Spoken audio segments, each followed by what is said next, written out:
Bonjour. Bonjour, merci à tous et à toutes d'être là. On espère que vous allez bien et on est très heureux et heureuses de vous accueillir à notre conférence qui porte sur la dette en tant qu'instrument de domination. Donc la dette, elle semble être une préoccupation centrale dans le débat public. En Belgique francophone, par exemple, en mai dernier, la RTBF organisait un débat qui avait pour titre « Qui va payer la dette ?» Je pense que c'est pas vraiment comme ça, mais à la cool. La dette semble être une préoccupation centrale et qui devrait nous inquiéter. En juillet dernier, le soir nous alarme. La Belgique est le 4e pays le plus endetté de l'Union européenne. Alors la question de la dette, celle qui prend de la place, celle qui nous inquiète, pour certaines, il s'agirait de se hâter de la régler au plus vite. Par exemple, en avril, Boucher déplore sur Bel RTL que chaque bébé qui naît en Belgique hérite de plus de 50 000 € de dette. Et ce n'est pas le seul. Si on traverse la frontière pour regarder du côté de la France, on tombe sur Éric Lombard. Alors ministre de l'économie, il nous explique au micro de France Inter que la dette, c'est quelque chose que l'on va céder à nos enfants. Et il finit par s'exclamer qu'on a légué 300 milliards de dettes à nos enfants et que c'est insupportable. Retour sur le plateau de la RTBF. Mercredi dernier, rebelote. Les présidents et présidentes du PTB, du PS, d'Écolo et des engagés s'affrontent. La question cette fois-ci, c'est qui va payer la facture des économies? La veille, jour de manifestation nationale contre le gouvernement Arizona, les engagés nous expliquent patiemment sur les réseaux sociaux que la réalité budgétaire ne peut être ignorée et qu'il est de notre responsabilité de permettre à la Fédération Wallonie-Bruxelles de se relever au mieux. À bien comprendre, c'est encore au nom de la dette que le prix du Minerval risque, pour beaucoup, d'augmenter à près de 1 200 €. Face à cela, l'USE, Union syndicale étudiante, rétorque que ce n'est pas aux étudiants et étudiantes de payer la dette. Cette dette, donc, un fardeau pour notre génération? Apparemment, pas pour tout le monde. Chez les jeunes et mères, on estime que la dette n'est pas qu'un enjeu économique, mais qu'elle est aussi un test de maturité démocratique pour que notre génération serait prête à relever. Tout ça. Pourtant, force est de constater que la question de la dette, elle n'est pas nouvelle à notre génération. En témoigne le mémoire d'un certain Léon de Marteau, qui s'intitule « Histoire de la dette publique belge » et qui date de 1884. La dette semble être une préoccupation centrale dans le débat public. Et pourtant, c'est difficile de s'y retrouver. Face à des mots tels que PIB, déficit, redressement ou encore économie structurelle, on réalise vite qu'on est face à un jargon peu accessible et qu'on a du mal à suivre quels sont les véritables enjeux. Et pourtant, on a quand même le sentiment d'être face à un mécanisme qui grossit, tellement qu'il en devient insurmontable, et face auquel nous n'aurions pas d'autre alternative que de nous plier. Alors nous, on est le Librex, un cercle étudiant qui veut nourrir le principe du libre examen. Le libre examen postule en toute matière le rejet de l'argument d'autorité et l'indépendance de jugement. C'est une méthode de pensée qui consiste à remettre en question les grands discours qu'on se fait sur le monde, même si ceux-ci sont tellement admis qu'ils paraissent évidents. Aujourd'hui, forcément, on va s'attaquer aux grandes idées véhiculées sur la dette. Et nous aurons le plaisir d'avoir non pas un, mais 2 intervenants qui chacun apporteront leur lumière sur la thématique. Adriano Lagioia est chercheur en économie politique à l'ULB et à la VUB. Dans le cadre de ses recherches, il s'intéresse aux obstacles macroéconomiques et financiers à la transition écologique. Il est juste là. Il présentera la première partie de la conférence qui s'intitule « Déconstruire les mythes sur la dette publique ». Vincent Norrom, qui est juste là, parlera au nom du CADTM. Fondé en Belgique en 1990, le Comité pour l'abolition des dettes illégitimes, donc CADTM, est un réseau international constitué de 40 groupes locaux présents dans plus de 30 pays, en Afrique, en Amérique latine, dans les Caraïbes, en Asie et en Europe. Vincent présentera la seconde partie de la conférence qui s'intitule « La dette au service du colonialisme ». Donc merci à eux d'être présents. Nous aurons par la suite l'occasion de faire tourner les micros et de prendre des questions. On a aussi acheté des petites choses à grignoter pour échanger de façon plus conviviale, donc encore après les questions, si vous avez d'autres questions, vous pouvez continuer à papoter. Et je vous prends encore un petit instant pour vous parler de nos prochains événements. Donc on a une semaine assez chargée au Librex. Alors demain à 17h, on organise une projection de débat dans le cadre du cycle Regards croisés sur la Palestine, c'est à l'ULB aussi. Et jeudi, on participe à la grève universitaire pour la Palestine. Donc n'hésitez pas à venir. Toutes les infos en plus détaillées sont sur notre compte Instagram. Pareil, si vous voulez suivre un peu nos actualités, n'hésitez pas, c'est librex-ULB. Et sur ça, je vous souhaite bonne conférence et on se retrouve tout de suite.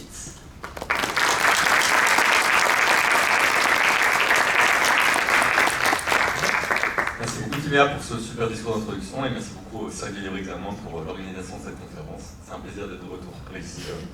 Les problèmes de micro et d'écran m'ont rappelé des super chouettes souvenirs de ma vie. Donc voilà, trop cool. De mon côté, comme Timéa l'a expliqué, je fais un doctorat en économie politique sur la transition écologique. C'est-à-dire que je m'intéresse un peu au rapport de force et aux enjeux de gouvernance économique qui régissent l'enjeu de la transition écologique. Et un de ces grands enjeux, en fait, c'est la dette publique aussi comme moyen pour financer des investissements écologiques. Aujourd'hui, le but, ça va être un peu, on va dire qu'il y a 3 objectifs à cette première présentation. Le premier, ça va être un peu permettre à tout le monde de comprendre, un peu d'avoir les bases sur ces sujets. C'est quoi la dette, c'est quoi le déficit? On entend parler tout le temps, mais voilà, peut-être qu'on n'a pas forcément tous une vision d'ensemble sur ces sujets-là, alors que voilà, il y a des concepts de base à maîtriser. Puis dans une deuxième grande partie, on va revenir sur certains des mythes que j'ai déjà un peu évoqués dans ton introduction sur la dette publique. On entend beaucoup de choses dans le débat médiatique, on entend beaucoup de choses au jour le jour. Voilà, quels sont les arguments qui sont pertinents, lesquels sont des mythes complètement infondés, voire dangereux. Et on reviendra dessus sur 8 de ces mythes. Dans une troisième plus courte partie, on parlera pourquoi il y a ces mythes sur la dette, qui a intérêt à les véhiculer. Et enfin, en fonction du temps qui nous restera, on parlera un peu de pistes de solutions pour sortir de la dépendance au marché financier. Je précise aussi que mon intervention, elle s'axe vraiment sur l'enjeu de la Belgique et des pays de la zone de l'Union européenne, de la zone euro. Et par la suite, on aura du coup la deuxième partie qui va montrer un peu avec les enjeux de la dette pour les pays du Sud. Comme on verra, c'est des enjeux parfois très différents en fonction de la situation dans laquelle les pays peuvent se trouver. Et je vous propose de commencer tout de suite par une petite introduction. L'État, en Belgique, il y a à la fois l'État fédéral, les régions, les communautés, les pouvoirs locaux. Et l'État, de manière large, en fait, il finance différents secteurs de la société. Et donc il y a différents types de dépenses publiques. Une grande partie, c'est la protection sociale, l'enjeu des pensions, maladie, invalidité, assurance chômage. Une autre partie, 15% plus ou moins, c'est tout le financement de la santé. Puis il y a des grandes parties liées au fonctionnement des administrations publiques, des affaires économiques, l'enseignement, la défense, etc. Et toutes ces dépenses publiques, il faut les financer d'une certaine manière. Et donc l'État, tout État a différents leviers de financement. Le levier de financement principal des politiques publiques, qu'on connaît tous et toutes, c'est les recettes fiscales.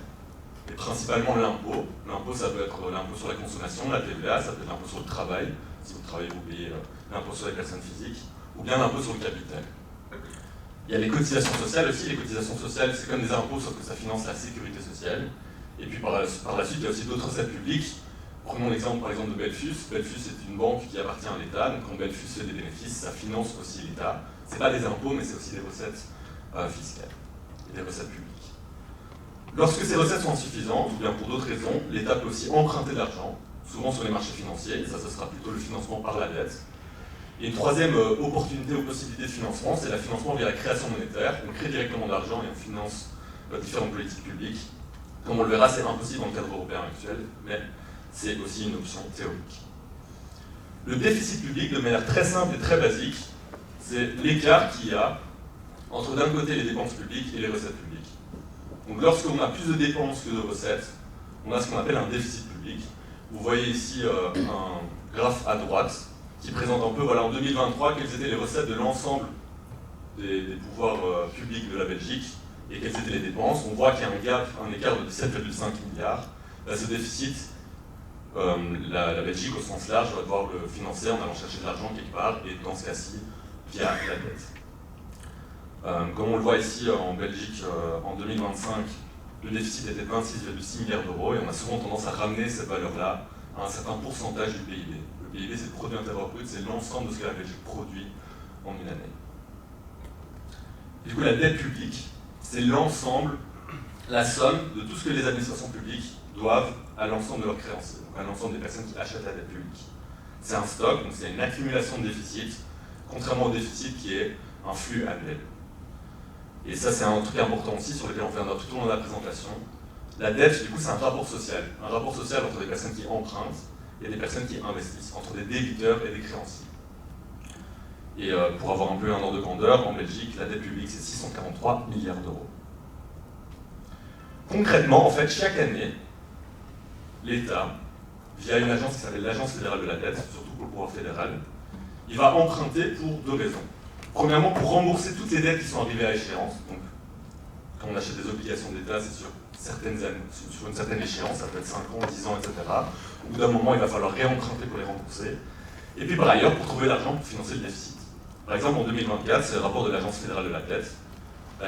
Cette agence-là, elle a dû trouver 52 milliards sur les marchés financiers, via différents types de produits, pour à la fois financer le déficit et rembourser la dette qui est arrivée à échéance. Et on va voir, c'est un concept central par rapport auquel il y a plein de confusions, mais l'État, il fait rouler sa dette.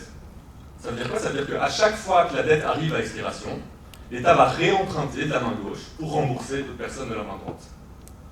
Et comme on va le voir, du coup, ça veut dire que l'État, en fait, un État, un pouvoir public, ne remboursera jamais sa dette publique. Son instrument principal de financement, ça c'est un peu des détails techniques, mais c'est principalement du coup, des obligations d'État, des obligations linéaires, que l'État va directement essayer de chercher sur les marchés financiers. Il y a d'autres instruments de la dette, mais c'est un peu technique, donc je ne vais pas revenir dessus. Mais ici, on voit du coup ce rapport de l'Agence fédérale de la dette qui explique que la Belgique, en fait, 100% de sa dette, c'est en euros. Comme on va le voir, ce n'est pas le cas pour plein de pays du Sud qui sont obligés, en fait, par exemple, d'emprunter en dollars. La plupart des obligations d'État, en fait, comme on a dit, elles sont à durée variable. Elles peuvent être de 3 mois, 1 an, 5 ans, 10 ans, 50 ans. Et donc voilà, il y en a, la plupart c'est de long terme, et certaines c'est de très court terme, un peu pour combler certains besoins de financement. Et en moyenne, en fait, l'État renouvelle sa dette tous les 10 ans. Parce que, comme on a dit, il y a différents produits financiers, différentes obligations d'État à différentes durées, et quand elles arrivent à expiration, il faut réemprunter pour les rembourser. Donc en moyenne, tous les 10 ans, on rembourse et on réemprunte pour faire rouler la dette. Cette dette publique, elle a un certain coût, et ce coût, c'est les charges d'intérêt. Très concrètement, s'il y a des investisseurs, disons une banque sur les marchés financiers, qui achète une obligation d'État, ce que fait cette banque, c'est qu'elle prête une somme convenue, on peut prendre 100 €, pendant une certaine période déterminée, par exemple pendant 10 ans, et en contrepartie, elle reçoit un taux d'intérêt périodique. Par exemple 3%, ça veut dire que l'État belge, chaque année, va verser 3 € à cette banque-là. Ce taux d'intérêt, en fait, c'est une variable clé parce que c'est de ça que dépend aussi l'ensemble des charges d'intérêt de la dette. Parce que ces charges-là, en fait, c'est un coût pour l'État. En 2024, c'était 9,9 milliards d'euros. Et donc, en fait, on le comprend vite, dans l'ensemble d'un budget, les charges d'intérêt, ça peut aussi être un coût qui joue au détriment d'autres financements, par exemple de l'école, de l'hôpital, d'autres services publics. Et ce taux d'intérêt, en fait, il est très variable en fonction des pays et il dépend de ce qu'on appelle la soutenabilité de la dette ou ce que les marchés financiers perçoivent comme la capacité d'un État à pouvoir rembourser ou non la dette. Donc plus un titre financier de manière générale en finance est considéré comme risqué, ici on parle de risque de non-remboursement d'une obligation d'État, plus la rémunération, du coup le taux d'intérêt des créanciers de ces investisseurs, elle est élevée. Comme on peut le voir ici à droite, en fait, si la Belgique émet des obligations d'État à 10 ans, là les derniers chiffres du 21 octobre, elle doit payer 3,12% de taux d'intérêt. Et ça, en fait, en fonction des pays, c'est super variable. En Argentine ou en Turquie, ces taux d'intérêt peuvent atteindre 30-40%. Et comme on en reviendra dessus, par exemple en Grèce, pendant l'épisode de la crise des dettes souveraines, à un certain moment, les taux d'intérêt sur la dette grecque ils ont aussi atteint 25-30%. Et donc, en fait, on comprend vite que ça augmente par la suite le coût de la dette. Vu que si chaque année, sur 100 € qu'on emprunte, il faut rembourser 30 €, ce sera beaucoup plus cher que si on doit rembourser seulement 3 €. Une autre question centrale, on reviendra dessus aussi, c'est qui détient la dette? Qui achète ces titres de la dette? Et pour ça, heureusement, on a des chiffres en Belgique. Et en fait, principalement, la dette belge, elle est détenue par des institutions financières et des acteurs issus d'étrangers. Ça peut être des fonds souverains, donc des fonds de l'État, par exemple, en Norvège, tout comme ça peut être des banques ou des acteurs financiers issus d'étrangers. Les autres détenteurs principaux de la dette, c'est la Banque nationale belge. En fait, on reviendra dessus aussi, mais la Banque centrale européenne, comme Banque centrale, elle a décidé d'acheter des titres de dette publique des différents États. Mais aussi, par la suite, il y a d'autres acteurs qu'on connaît, les banques belges traditionnelles, BNP, KBC, Belfus, ils détiennent une partie de la dette publique, c'est les institutions financières monétaires. Et puis, il y a aussi des autres acteurs financiers, comme des assureurs ou des fonds de pension, qui aussi investissent dans la dette publique. Je fais une petite parenthèse ici aussi pour dire qu'on ne va pas en parler dans nos deux présentations, mais que si vous avez des questions, on pourra en reparler par la suite lors des questions-réponses. Mais les régions et les communes aussi ont une partie de la dette. Comme on le voit ici, l'ensemble de la dette des pouvoirs publics belges en 2024, c'était autour de 640 milliards d'euros. Le principal partie de la dette est détenu par le pouvoir fédéral, mais les régions, les communautés et les communes, par exemple, détiennent aussi une partie de la dette. Les régions, par exemple, la région bruxelloise ou la région wallonne, elles peuvent aussi émettre des titres financiers sur les marchés financiers, mais elles peuvent aussi se financer directement auprès de certaines banques, ou bien via, par exemple, la Banque européenne d'investissement pour des gros projets d'infrastructure. Et les communes, par contre, contrairement du coup à l'État fédéral et aux régions, elles se financent directement auprès des banques, et principalement auprès de Belfus, qui est le successeur de Dexia, qu'on appelait à l'époque la Banque des pauvres locaux. Et donc les communes n'ont pas accès au marché financier, ça crée d'autres enjeux, mais ici on va se concentrer plutôt au niveau national, au niveau fédéral en Belgique. Et donc voilà, la dette, si on analyse ça de manière un peu rationnelle, qu'on étudie le rapport de l'Agence fédérale de la dette, voilà, c'est des enjeux de charge d'intérêt, c'est des enjeux liés à un déficit, à une somme totale de dette publique, mais ce qu'on constate, et Timia l'a super bien amené dans son introduction, c'est qu'il y a plein de mythes qui entourent la dette, il y a plein de discours politiques en fait qui dramatisent ou qui utilisent ou instrumentalisent l'enjeu de la dette publique pour faire passer leur propre agenda. Là, par exemple, François Bayrou, feu Premier ministre français, qui parlait carrément du fait que les jeunes sont réduits en esclavage parce qu'ils sont obligés, pendant des décennies, de rembourser les emprunts qui ont été décidés de cœur léger par les générations précédentes. Avec un certain pathos qui ne lui a visiblement pas réussi, mais en tout cas c'était un des acteurs français qui voilà, exprimait beaucoup de discours politiques et de mythes, véhiculait beaucoup de mythes sur la dette publique. On a en Belgique notre Premier ministre qui comparait un peu son propre régime personnel qu'il a fait il y a 10 ans avec ce que la Belgique va devoir faire, qui aussi avertit souvent sur le fait que en fait, la politique a changé, tout va s'écrouler, donc il faut absolument agir. Et on a ici David Caraval, vice-premier ministre du MR, qui par exemple dit et répète à longueur de journée que le dérapage budgétaire, donc la hausse du déficit, est principalement liée aux dépenses sociales. Ce qui, comme on le verra, peut être fortement remis en question. Et donc le but de cette deuxième partie, ça va être de déconstruire en fait certains des mythes qui entourent l'enjeu de la dette publique. Un premier mythe, c'est que la dette publique est forcément mauvaise. Un deuxième, c'est qu'il faut gérer l'État comme un ménage, ça revient souvent, avec l'expression de Boomer qu'il faut gérer l'État en bon père de famille. Un troisième mythe, celui de Bayrou qu'on a discuté, c'est que la dette est un fardeau pour les générations futures. On voit que ce n'est pas le cas, que c'est un enjeu de redistribution au sein même d'une génération. Un quatrième mythe, c'est qu'au-delà d'un certain niveau de dette, ça devient une catastrophe. Un cinquième mythe, c'est de comparer la Belgique avec ce qui s'est passé à la Grèce il y a 10 ans. Un sixième mythe, c'est de dire que le déficit résulte surtout de la hausse des dépenses sociales. Comme on va le voir, en fait, il résulte principalement de la baisse de certaines recettes fiscales qui ont été décidées par la droite. Un septième mythe, c'est qu'il n'y a pas de marge pour une hausse d'impôt. On va voir que c'est faux et qu'il y a de la marge pour des hausses d'impôt sur les grands patrimoines, sur les revenus du capital. Et un huitième mythe, c'est qu'en temps de crise, il faut serrer la ceinture. Et comme on va le voir, l'austérité, c'est à la fois injuste et inefficace. Un premier mythe, en fait, et une première réponse à un mythe, c'est de dire que la dette publique, elle n'est pas forcément mauvaise. On emprunte de l'argent, ça a un coût, des charges d'intérêt, mais en fonction de ce qu'on finance, ça peut être à la fois une très bonne dette, un très bon déficit, ou une très mauvaise dette, un très mauvais déficit.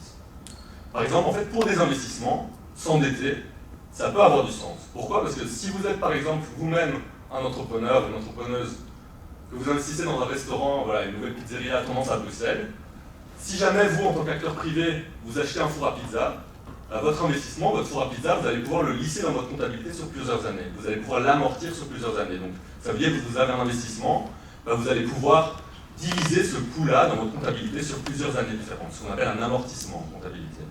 L'État, pour différentes raisons, la comptabilité publique, ça ne marche pas comme ça. Et donc, en fait, s'endetter, ça peut permettre aussi de financer des investissements qui auront lieu sur plusieurs années et qui, par la suite, peuvent être super utiles à notre future sociétale. Donc financer en fait des enjeux comme la santé, l'éducation ou bien des investissements dans les énergies renouvelables ou de la mobilité de demain. En fait, ça peut avoir plein de sens de s'endetter pour ça, et dans ce cas-là, ça peut être une bonne dette. Aussi parce que investir dans certains secteurs, ça peut inciter les entreprises et les ménages à investir d'autant plus via différents effets économiques qui font que l'investissement public augmente l'investissement privé. Mais par contre, la dette publique peut aussi être utilisée pour des mauvaises raisons. S'endetter en Belgique pour financer 13 milliards de subsides aux énergies fossiles, c'est une mauvaise raison. Et donc en fait, ça va tout le temps être un enjeu d'analyse de se dire est-ce qu'on s'endette pour les bonnes ou mauvaises raisons. Pareil, s'endetter pour des dépenses en munitions, on peut se demander si c'est une bonne chose. Un deuxième enjeu qui fait que la dette publique, c'est pas forcément quelque chose de mauvais, c'est que la dette, en fait, lorsqu'il y a une crise, ça peut être très pertinent pour un État de réinvestir beaucoup dans l'économie, pour relancer l'économie. Et donc dans ce cas-là, la dette, ça peut jouer ce rôle-là de on peut emprunter pour financer plein d'investissements qui vont permettre de relancer la consommation et l'investissement des ménages et des entreprises. qu'on appelle une politique keynésienne ou contracyclique dans le jargon économique. Un troisième enjeu, en fait, c'est que les titres de dette, donc la dette publique, pour ça il faut souvent rigoler quand les gens de droite disent que la dette publique, il faudrait toute la rembourser. Mais les titres de dette sont nécessaires pour le fonctionnement de l'ensemble du système financier. C'est un peu technique, mais en gros, certains titres de dette, comme celui de la Belgique, de la France ou de l'Allemagne, c'est des actifs financiers à faible risque. A priori, la Belgique, la France, l'Allemagne ne vont pas faire défaut dans le lendemain, donc ils vont toujours rembourser ces intérêts-là. Et donc c'est ce qu'on appelle un actif à faible risque. Et en fait, tous les acteurs du système financier, que ce soit les fonds de pension, les banques commerciales ou les compagnies d'assurance, ils sont soumis à des exigences de liquidité, ils ont besoin de ces titres de dette comme collatéral, on appelle ça, pour pouvoir faire fonctionner du coup leur modèle financier. Et bref, tout ça pour dire, un premier mythe, c'est qu'il y a des bonnes et mauvaises raisons de s'endetter. Ça, c'est pas le mythe, ça, c'est la vérité. Et en fait, la dette, ça peut être un outil utile pour financer des investissements et relancer l'économie en temps de crise. Un deuxième enjeu, c'est la comparaison entre un État et un ménage. C'est super fallacieux, et en fait, l'État, c'est pas du tout un ménage. On peut jouer à un jeu des cas de différence, on a plus, mais la première différence, en fait, c'est que l'État, comme on a vu, il peut repousser sa dette indéfiniment. Donc en fait, l'État, chaque fois qu'il doit rembourser une dette, il réemprunte à d'autres acteurs financiers pour rembourser la dette à échéance. Contrairement à un ménage qui, à un moment donné, doit rembourser sa dette. La deuxième grosse différence, c'est que l'État, il peut lever des impôts. Si à un moment, il faut rembourser plus de dettes publiques, ben, on peut augmenter les impôts pour augmenter les recettes publiques et financer du coup le déficit. Une troisième grosse différence, c'est que vous, si vous êtes un ménage et que vous investissez dans une nouvelle baignoire, eh bien, cette nouvelle baignoire ne va pas générer des recettes en plus pour votre ménage, ça va juste être un coût. Alors que l'État, par exemple, s'il investit dans certains secteurs, eh ben, ça peut entraîner des autres emplois qui vont par la suite réaugmenter les impôts, et donc c'est une grande différence, et ce qui fait que, en dépensant davantage, l'État en fait va générer plus de recettes. Ou bien pareil, il peut stimuler un certain programme de consommation, et via la consommation, il récupère de la TVA, et donc il réaugmente ses impôts. Et une quatrième grande différence, en fait, c'est que l'État, il peut modifier les paramètres de son endettement. Il peut décider d'emprunter sur un certain nombre d'années différentes, et aussi la Banque centrale, comme on va le voir, elle peut racheter la dette, et elle peut faire baisser le taux d'intérêt à chaque fois. Ce qui est à nouveau un enjeu très différent des pays du Nord comme l'Union européenne, et des pays du Sud où en fait la Banque centrale ne pourra pas jouer ce rôle-là. Et donc l'État, contrairement à un ménage qui fait rouler sa dette, il a la capacité à lever des impôts et il peut modifier les paramètres de financement de ses dettes. Ce n'est pas un ménage, et cette comparaison, tous les économistes vous diront qu'elle n'a aucun sens. Un troisième mythe, c'est que la dette, c'est un fardeau pour les générations futures. Or, comme on l'a vu, les générations futures, elles ne vont pas rembourser la dette. Vu que l'État, il roule sa dette à l'infini. La dette, c'est plutôt un enjeu de redistribution au sein même d'une génération. Aux États-Unis, par exemple, on considère que 50% des titres de dette publique, en fait, ils profitent à 1% des personnes les plus riches. Parce que les charges d'intérêt, donc ces 9,9 milliards d'euros dont on parlait au début, c'est un transfert des gens qui ne détiennent pas d'obligations d'État ou de l'État à ceux qui en possèdent. Et donc c'est un enjeu de redistribution au sein même d'une génération. Mais surtout, en fait, un troisième gros argument, c'est que les générations futures, elles hériteront aussi de tous les investissements et des services publics qu'on leur lèguera en quelque sorte. Que ce soit l'état de nos hôpitaux, de nos écoles, l'état de notre planète. Et donc tout ça, les politiques d'austérité détériorent très fort. Et donc souvent, on a tendance à voir que le passif, ce qu'on doit en termes de dette, mais les générations futures, elles hériteront aussi et surtout de l'ensemble de l'état de nos sociétés et de nos services publics. Donc la dette, c'est un enjeu de distribution au sein même d'une génération, plutôt qu'entre générations. Un quatrième mythe, plutôt à nouveau une quatrième vérité en réponse à un mythe, c'est qu'il n'y a pas de niveau maximum de dette publique. Vous avez peut-être entendu parler des critères de Maastricht qui stipulent que les États membres de l'Union européenne doivent rester en dessous d'une valeur de référence de 3% du déficit sur le PIB et de 60% de dette sur le PIB.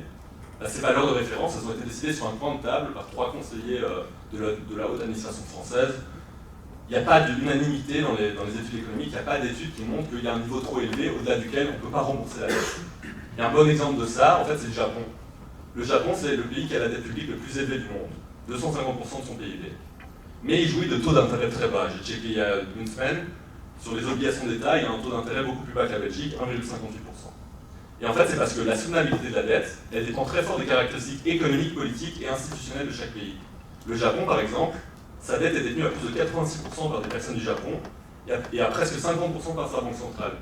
Et donc en fait, même s'il a énormément de dettes, cette dette-là, il peut la rembourser assez facilement et il y a moins d'enjeux de aussi rapport de force entre différents pays. Et aussi, il faut se poser la question, quels sont les actifs, quel est l'état des infrastructures, quel est l'état économique et politique général d'un pays pour analyser sa capacité à rembourser ou non la dette.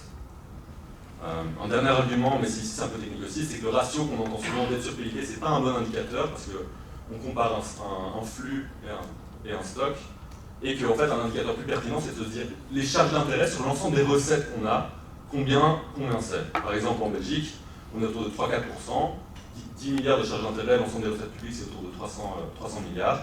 Dans plein d'autres pays, en fait, une grande partie des recettes publiques servent à financer uniquement la dette. On atteint dans certains pays du Sud global des valeurs de 30, 40, 50, 60% de l'ensemble de ce que l'État collecte, qui sert uniquement à rembourser des créanciers internationaux. Et donc ici, retenir, il n'y a pas de niveau maximal de la dette. Ce qui compte, ce sont les conditions dans lesquelles l'État s'endette.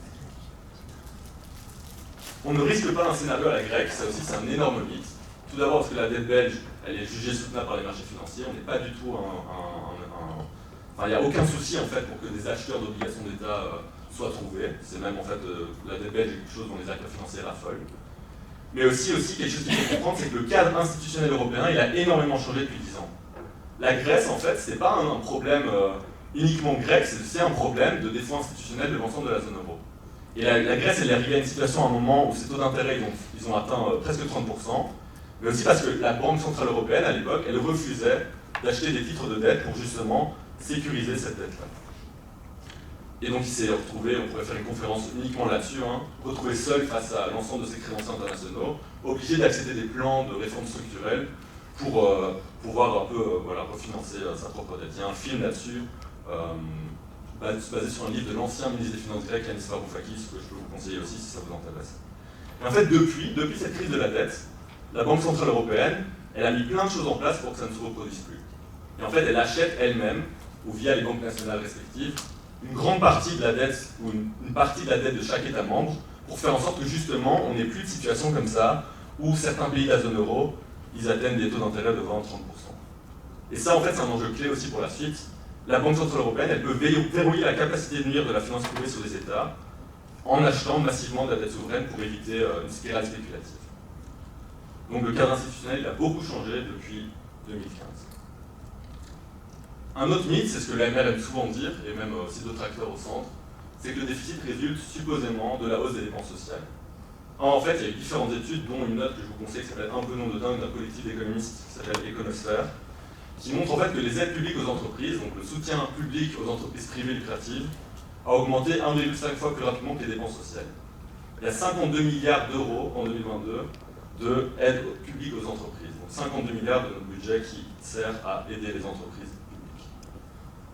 Et en fait, le déficit, surtout les déficits des 10 dernières années en Belgique, il résulte surtout de baisses d'impôts non compensées. Il y a 10 ans, quand on avait une autre fois un gouvernement de droite, le gouvernement Michel avec la NVA, il y a eu toute une réforme fiscale qui a fait en sorte en fait, que les cotisations sociales ont baissé. Et en fait, encore aujourd'hui, on a un manque à gagner de presque 8 milliards d'euros uniquement sur base de cette réforme. Et on le voit ici en haut à droite, en fait. Donc il y a les dépenses publiques en jaune et les recettes en vert. En fait, une grande partie du déficit, sauf Covid, résulte aussi du fait que les recettes fiscales ou les recettes publiques en pourcentage du PIB, elles ont baissé ces dernières années. Et un troisième enjeu, c'est aussi de dire, parfois on parle du coût du vieillissement, c'est-à-dire le fait que notre population elle devient plus âgée, ça fait que ça va augmenter le coût des soins de santé ou des pensions. Ce coût-là est estimé chaque année dans un rapport présenté au Parlement fédéral, et on parle d'une augmentation de 2,2% du PIB d'ici 2070. Moi je trouve que c'est intéressant de mettre ça en lien avec ce qu'a décidé la Belgique en se pliant à Donald Trump à l'OTAN, de atteindre 5% du PIB de dépenses militaires d'ici 2035. On parle ici d'une augmentation de 3,7%. Donc voilà, parfois ça permet aussi de relativiser certains chiffres. Et donc le déficit il résulte surtout de la baisse des recettes publiques et pas forcément de l'augmentation des dépenses. Un septième mythe, c'est de dire « Ah mais on doit absolument réduire les dépenses parce qu'on ne peut pas augmenter les impôts ». Ce qui est faux. En fait, en Belgique, les revenus du capital et des hauts patrimoines, ils sont très peu taxés. Les 1% les plus riches, ils payent 2 fois moins d'impôts que la moyenne des Belges. 23% sur l'ensemble de leurs revenus par rapport à 43% pour les Belges moyens, entre guillemets. Alors qu'il y a des inégalités de patrimoine assez fortes en Belgique. Et donc en fait, par rapport à ça, il y a différentes mesures politiques que les partis progressistes proposent. Taxer les revenus du capital comme les revenus du travail, imposer les patrimoines des grandes fortunes, tax the rich, imposer les plus-values boursières, tout ça, ça pourrait apporter plusieurs milliards d'euros qui seraient utiles aussi, non seulement pour financer des investissements, mais pour réduire le déficit. Et donc, le troisième point ici, c'est une réponse à certains arguments qui sont avancés aussi par la droite, je pense à Boucher qui met beaucoup ça en avant, que la Belgique, en fait, elle est assez haut dans les classements sur les recettes fiscales issues de la taxation des revenus du capital. En fait, ça a deux raisons. La première, c'est que la Belgique, déjà, tous les ménages sont assez riches. Le patrimoine financier net total des Belges est très élevé. Alors, il est réparti de manière très inégalitaire, mais il y a beaucoup de ménages riches en Belgique.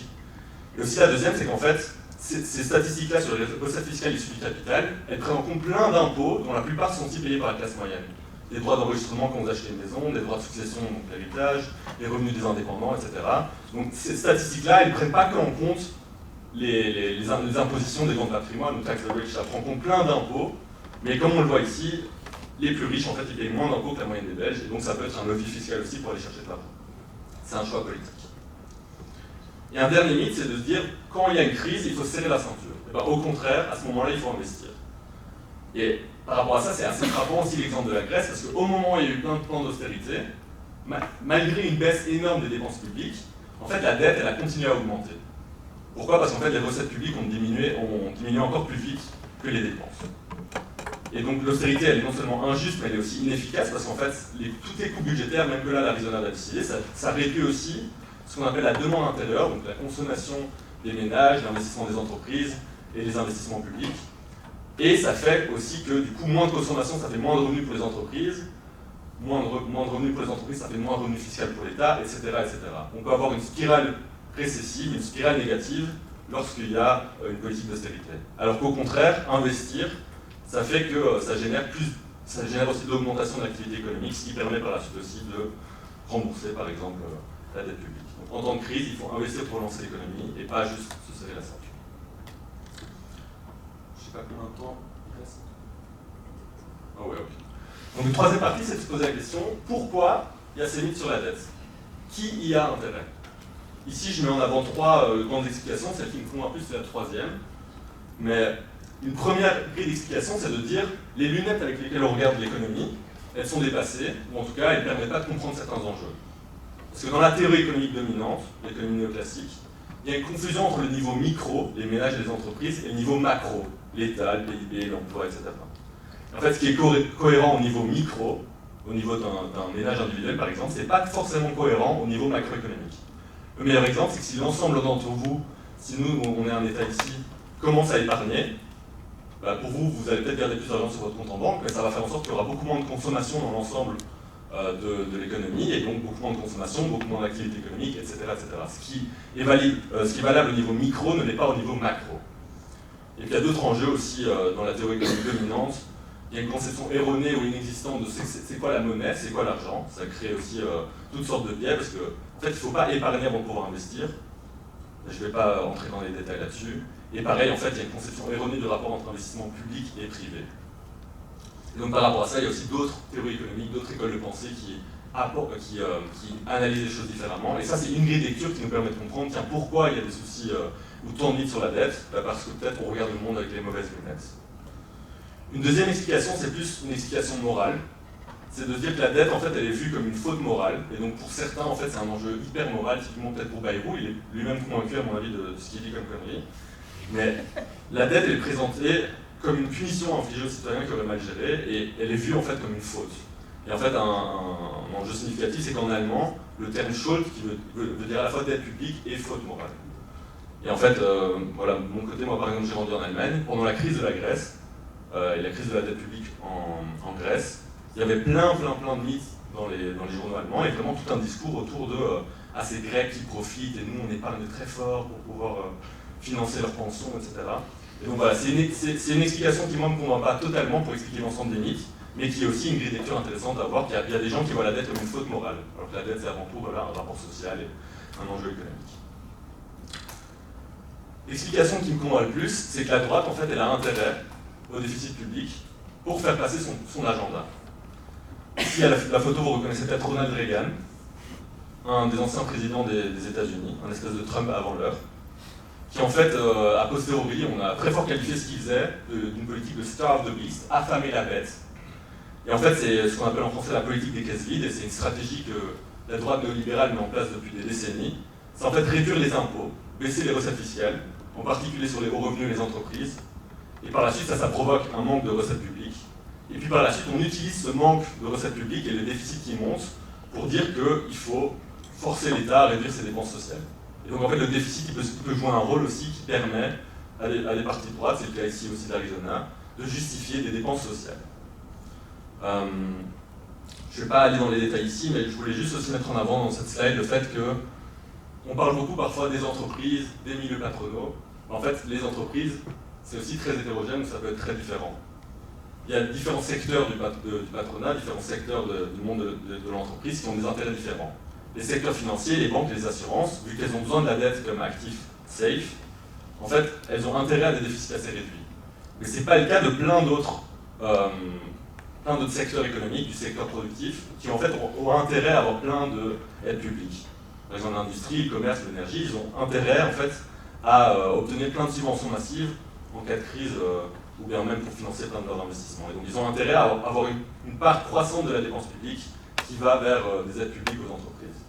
Et donc aussi, une manière d'interpréter ça, c'est que le compromis politique de la droite pour garantir l'unité des milieux économiques, c'est de préserver les aides et les allègements fiscaux pour les entreprises, tout en prétendant réduire les déficits, et puis de faire l'ajustement via des coupes dans l'état social, la santé, le chômage, les pensions, les services publics. Si ça vous sonne familier, c'est parce qu'on est en plein dedans, en Belgique. Je trouve que cette coupure du soir, en fait, elle illustre bien cet enjeu-là aussi. L'EMR, donc le cadre budgétaire actuel, donc dans les négociations budgétaires actuelles au niveau fédéral, il prône le fait que tout l'effort budgétaire peut être fait uniquement en réduisant les dépenses, notamment en sécurité sociale. Alors que, comme on l'a vu, il y a plein d'autres moyens de réduire le déficit. Ça aussi, ça va être relativement en avant, par exemple, par Marie Lecoq, co-présidente d'Écolo, ou Paul Magnette, président du PS. C'est que la droite, en fait, historiquement, elle a plus fait exploser les déficits publics que la gauche. Donc ici, je vous mets les prévisions pour jusqu'en 2030 des déficits publics. En fait, sous l'Arizona, le déficit public va continuer à se creuser, à augmenter. Et entre autres, c'est parce que l'Arizona va faire baisser les recettes publiques de 8,6 milliards d'euros d'ici 2029. Puis il y a tout plein d'exemples de débats à la fois en France et en Belgique sur en fait, comment ça se fait que les gouvernements de droite ils augmentent le déficit plus que ceux de gauche. Une grille d'explication, c'est ce qu'on a dit auparavant, en fait, la droite a intérêt à réduire les impôts d'un côté, puis par la suite justifier des coupes austéritaires. On ne parle pas des régions ici, mais c'est un peu le même enjeu. La région wallonne a annoncé hier plein d'économies, mais en fait, il y a un an, ils ont d'abord fait des coupes dans des recettes fiscales. Genre, ils ont fait une réforme des droits d'enregistrement qui bénéficie principalement aux personnes qui achètent des maisons assez chères. Ça a coûté 250 millions d'euros, et hop, aujourd'hui, on se retrouve à devoir faire des économies en région wallonne de plus ou moins 200 millions d'euros. Et donc, je ne sais pas combien de temps il me reste, mais je vais essayer d'être pas trop long. Mais en gros, actuellement, on est dans une situation de dépendance au marché financier. Les dépendances au marché financier, c'est une situation où les acteurs du monde financier ils ont le pouvoir de sanctionner la politique économique d'un État. Il y a le terme en anglais de bond vigilant, de shérif des obligations d'État. En fait, ce sont des personnes qui peuvent, via des pressions sur les taux d'intérêt, influencer les politiques économiques d'un État. En 2017, en France, il y avait plein de milieux financiers qui paniquaient ou qui avaient peur un peu d'une montée de Mélenchon ou du fait que Mélenchon arrive au deuxième tour ou devienne président. Et en fait, le pouvoir qu'ils peuvent avoir, c'est de, si jamais une politique de gauche ou une politique de rupture d'un point de vue socio-économique est mise en place, les personnes qui détiennent la dette ou qui financent les déficits via des obligations d'État, elles peuvent aussi décider d'augmenter les taux d'intérêt et du coup mettre une pression sur les États pour appliquer des politiques économiques qui leur sont plus favorables.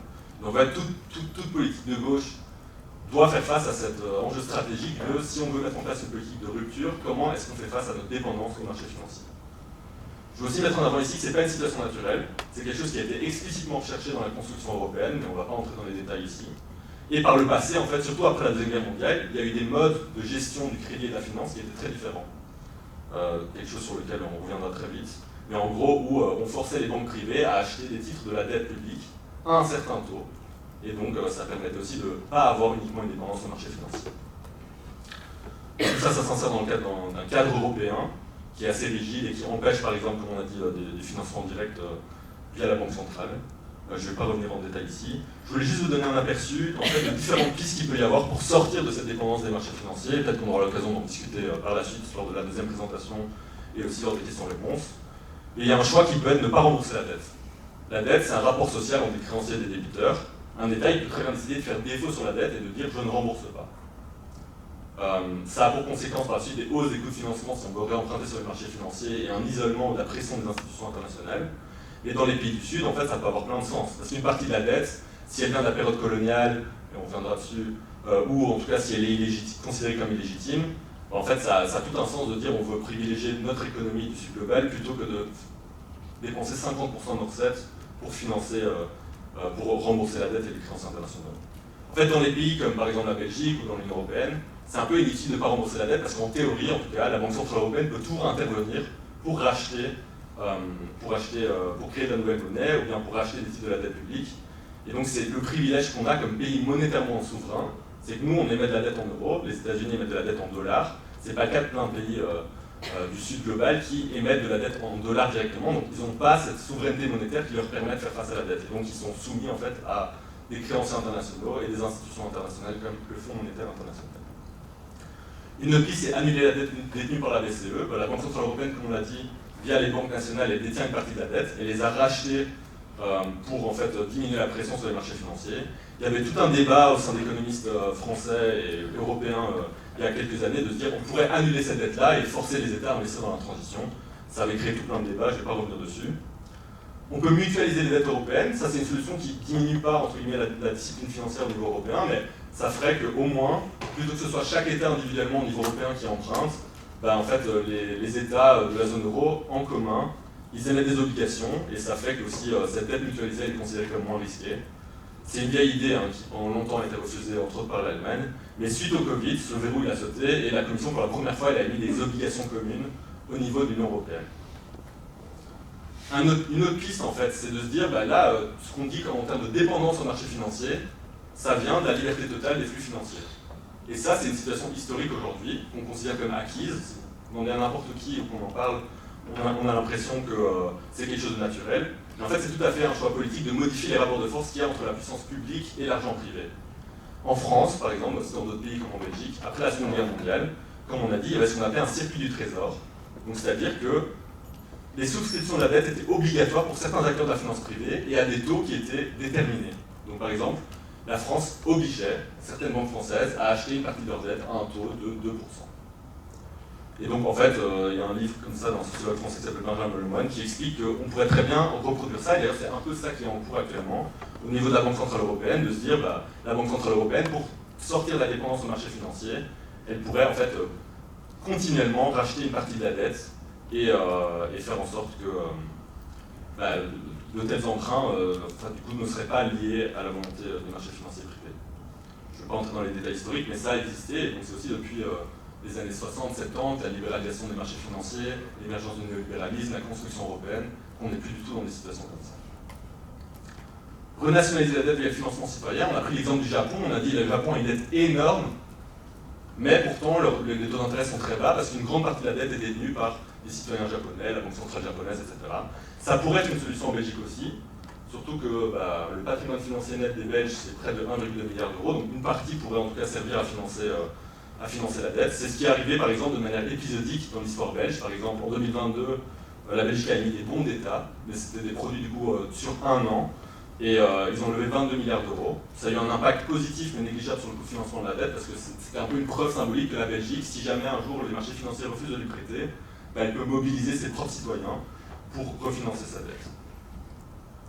Réformer les règles budgétaires, je ne vais pas revenir dessus, mais en gros c'est des règles juridiques, et donc il y aurait moyen même au sein même des traités européens de par exemple faire en sorte que les investissements verts ou sociaux soient exonérés de ces règles budgétaires.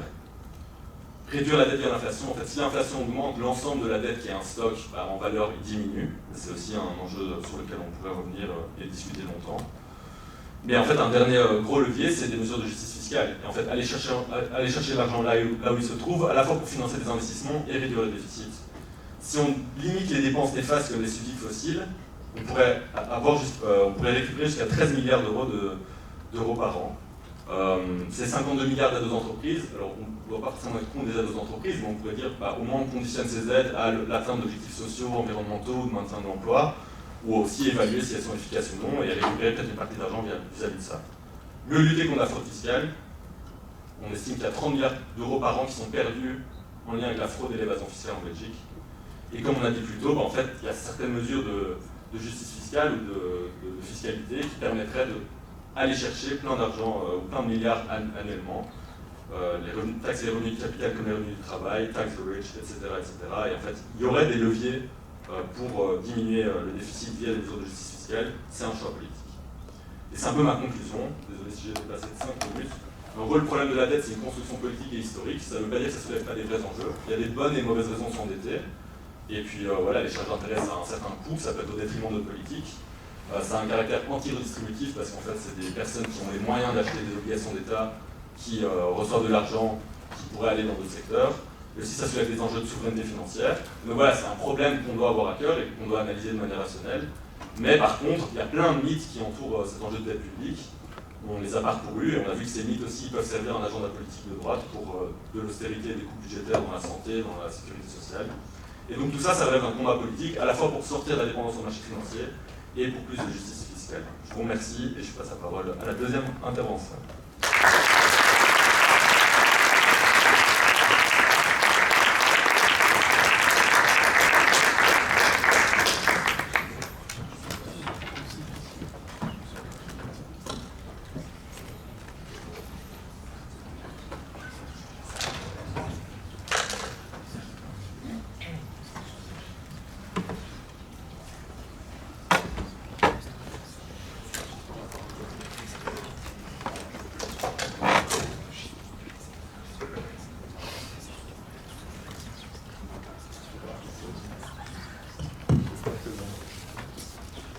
Pour celles qui étaient déjà là tout à l'heure, on a eu des galères avec le HDMI, donc on reteste et on va voir, sinon on repassera sur l'ordi.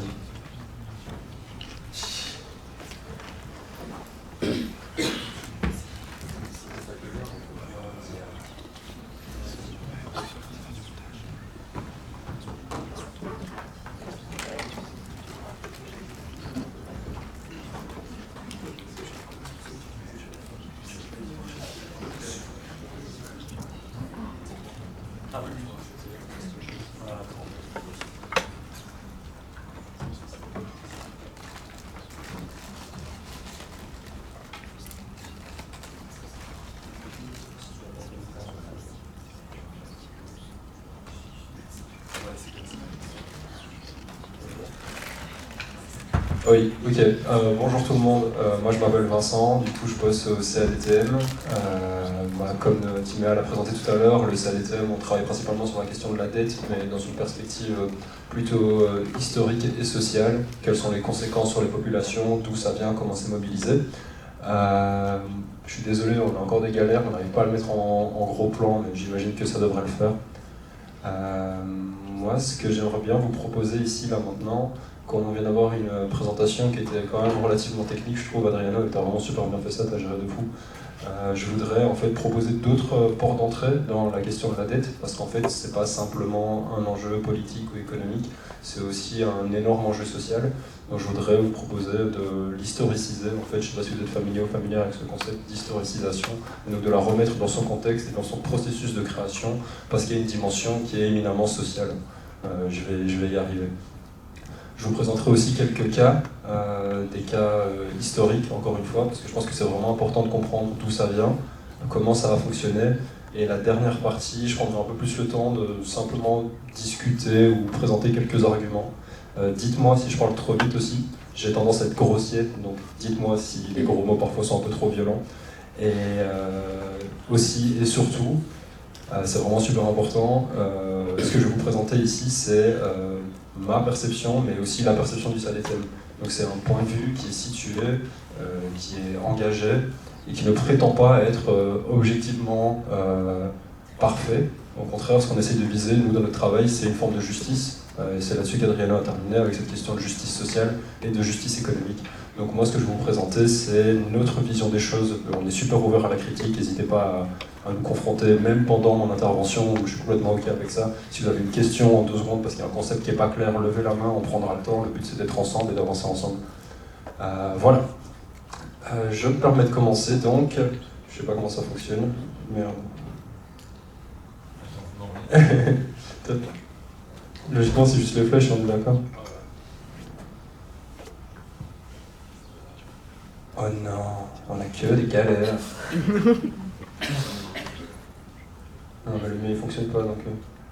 Oh,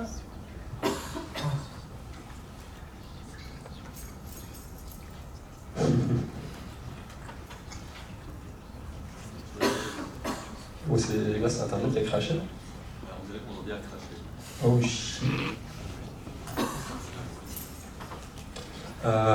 Je vais commencer à Capella du coup. Le premier argument que je veux mettre en avant, en fait, c'est que la dette, comme je l'ai dit, c'est pas uniquement un enjeu économique et qu'il y a plein de moyens de rentrer dans cette question. Et en fait, la dette, elle peut vraiment être mobilisée sous plein d'angles. Je comptais y arriver un peu plus tard dans la présentation, mais je pense que c'est vraiment important de le dire maintenant. On parle de dette publique, bien sûr, c'est ce qu'on vient de présenter avec les taux d'intérêt, le rapport dette PIB, comment ça fonctionne, quels sont les enjeux au niveau politique. Et en fait, la dette, c'est surtout, en tout cas pour moi, d'abord un concept avec une étymologie, une origine et un moyen, un modèle d'utilisation dans le langage français. Alors la dette, ça vient du latin, ça vient de devoir, ou en tout cas de choses dues. Ça apparaît dans le langage français au XIIe siècle. Et ce concept-là, en fait, il définit une manière d'aborder les choses. Il y a quelque chose qui m'est dû. Et en fait, quelque chose qui m'est dû, c'est à la base des sociétés humaines depuis plus de 5000 ans. Vous pouvez remonter à la civilisation, aux civilisations en Mésopotamie, à la civilisation sumaire, où en fait on a les premières traces d'endettement et de logique d'endettement entre les individus. En fait, ce qui est assez intéressant, c'est que l'argent tel que nous on l'utilise aujourd'hui, les pièces de monnaie, les billets, c'est pas quelque chose qui est universel et qui a eu lieu dès le départ. Hein.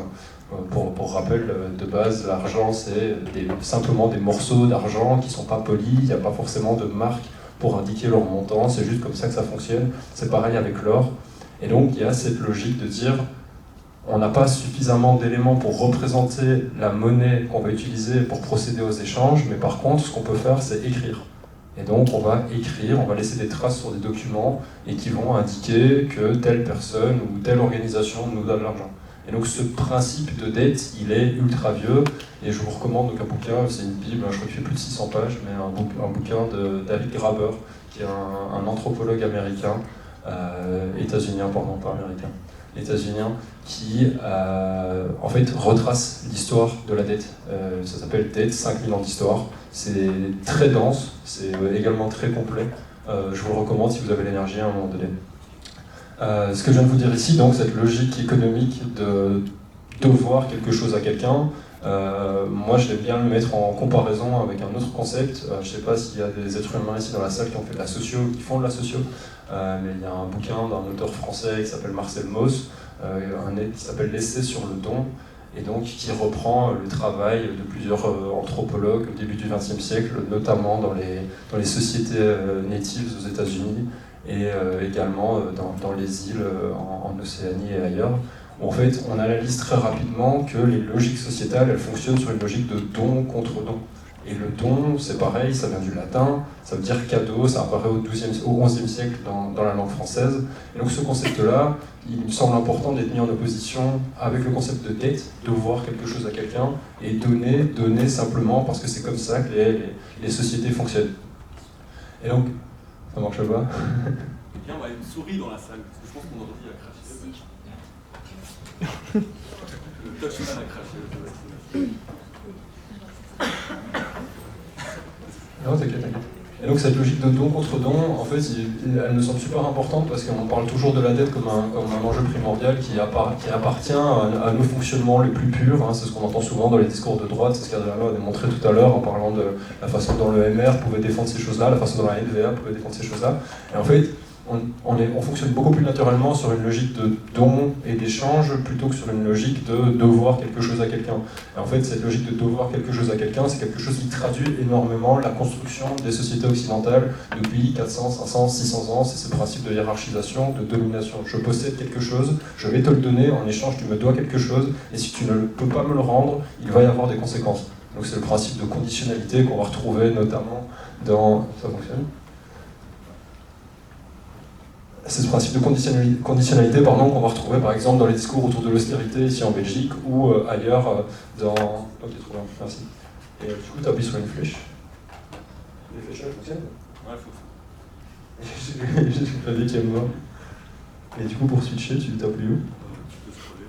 Ok, super. Merci beaucoup, désolé.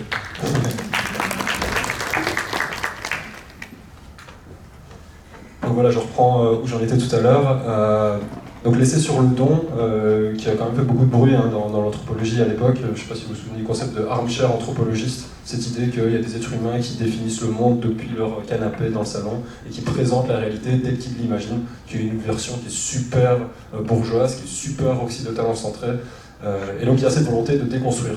Vous avez remarqué que j'ai mis archaïque en rouge. Je ne suis pas forcément d'accord avec le concept d'archaïsme. Ça sous-entend qu'il y a des premiers, enfin, il y a une espèce de hiérarchisation encore. Est-ce qu'on a besoin de les qualifier dans le temps par ces formes-là? Peut-être pas, mais ça c'est une question que je laisserai pour plus tard. Et donc cette logique de donner, recevoir, rendre, et donc un contrat social, il est dit. Je ne suis pas d'accord avec votre terme de contrat social, je pense qu'il y a aussi une dimension encore de contrat racial, bref, on y reviendra. Et donc ce contrat basé sur le principe de réciprocité, cet état de dépendance qui est affirmé et qui est ok en fait.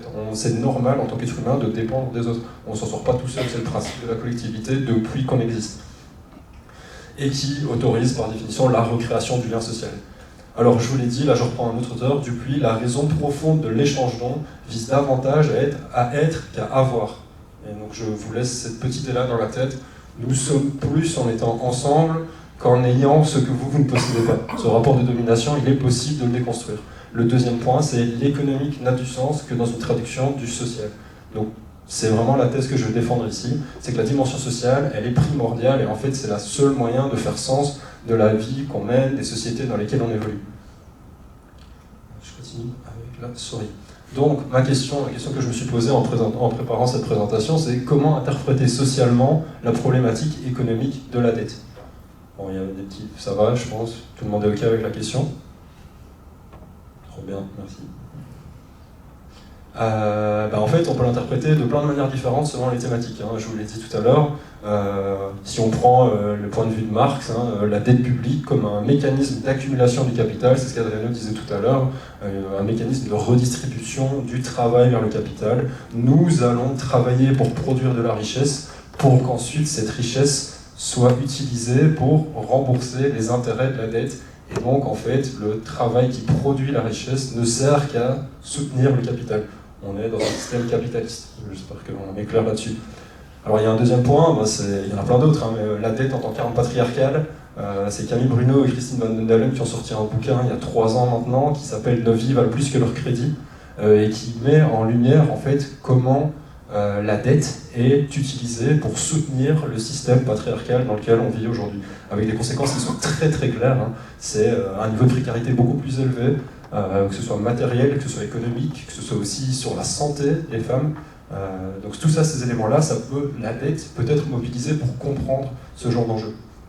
Il y a un autre bouquin de 12 Divando qui s'appelle « La charge raciale ». Alors ici, elle appelle la charge, je l'ai laissé comme ça, mais quelque part, la charge, imaginez-vous dans votre maison, ou avec vos amis, dans vos colocs, peu importe, quand vous habitez et que quelqu'un ou quelqu'une prend plus de charge pour s'assurer que la vaisselle soit faite, pour aller conduire les gosses à l'école, on a vite tendance à rentrer dans une démarche où on dit en fait, moi je fais tout, toi tu fais rien, qu'est-ce que tu veux? Donc il y a cette charge. Donc le concept il est vraiment très pertinent, charge raciale. Et donc elle le présente comme la nécessité de planifier ses actes et ses propos afin de se protéger des violences dans un monde dominé par la blanchité. Ça témoigne aussi de la puissance du concept de dette. Qu'est-ce que ça signifie être endetté? Auprès de qui? Auprès de quoi? Donc, très simplement, la dette, c'est un concept qui est polysémique et polymorphe. On peut vraiment le mobiliser dans n'importe quelle conversation, sous n'importe quel angle, si tant est qu'on puisse le légitimer, bien sûr. On va pas le jeter par la fenêtre et puis le regarder en disant « il est magnifique ». Il peut donc autant s'interpréter comme un système ou comme un cas particulier, je vous l'ai dit.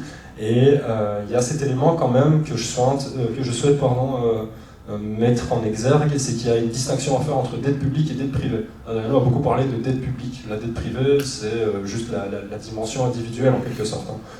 Si vous vous endettez pour acheter une voiture, vous avez besoin d'une voiture pour aller travailler pour obtenir un salaire, pour ensuite pouvoir acheter une maison. Donc vous voyez un peu la logique dans laquelle vous tombez. C'est un peu ce qui est à mettre en évidence ici. Et donc je reprends les deux exemples, la dette patriarcale ou la charge raciale. Une dette patriarcale, c'est un système, donc c'est comment le système patriarcal fonctionne. Et puis en fait, c'est aussi la réalité en tant qu'individu. Comment est-ce que vous le subissez? Comment est-ce que vous subissez les conséquences de système patriarcal? Comment est-ce qu'il vous atteint?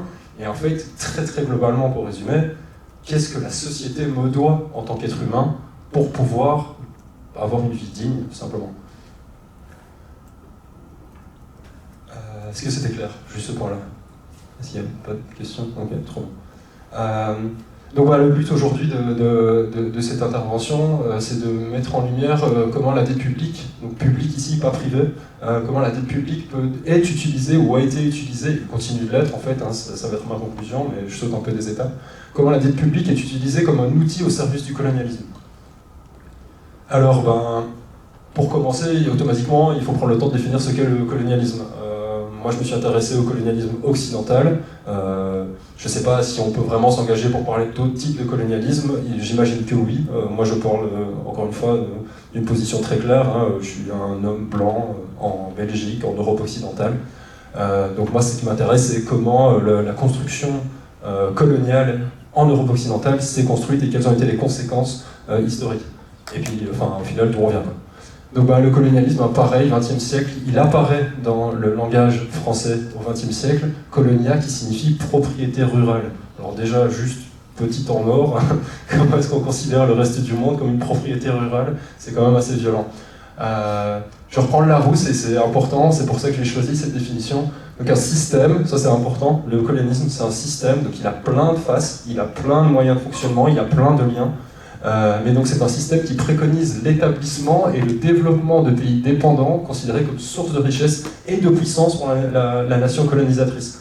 D'une part, c'est vrai, le colonialisme est un système et il préconise l'établissement et le développement de pays dépendants, considérés comme source de richesse. On va exploiter les richesses d'autres pays.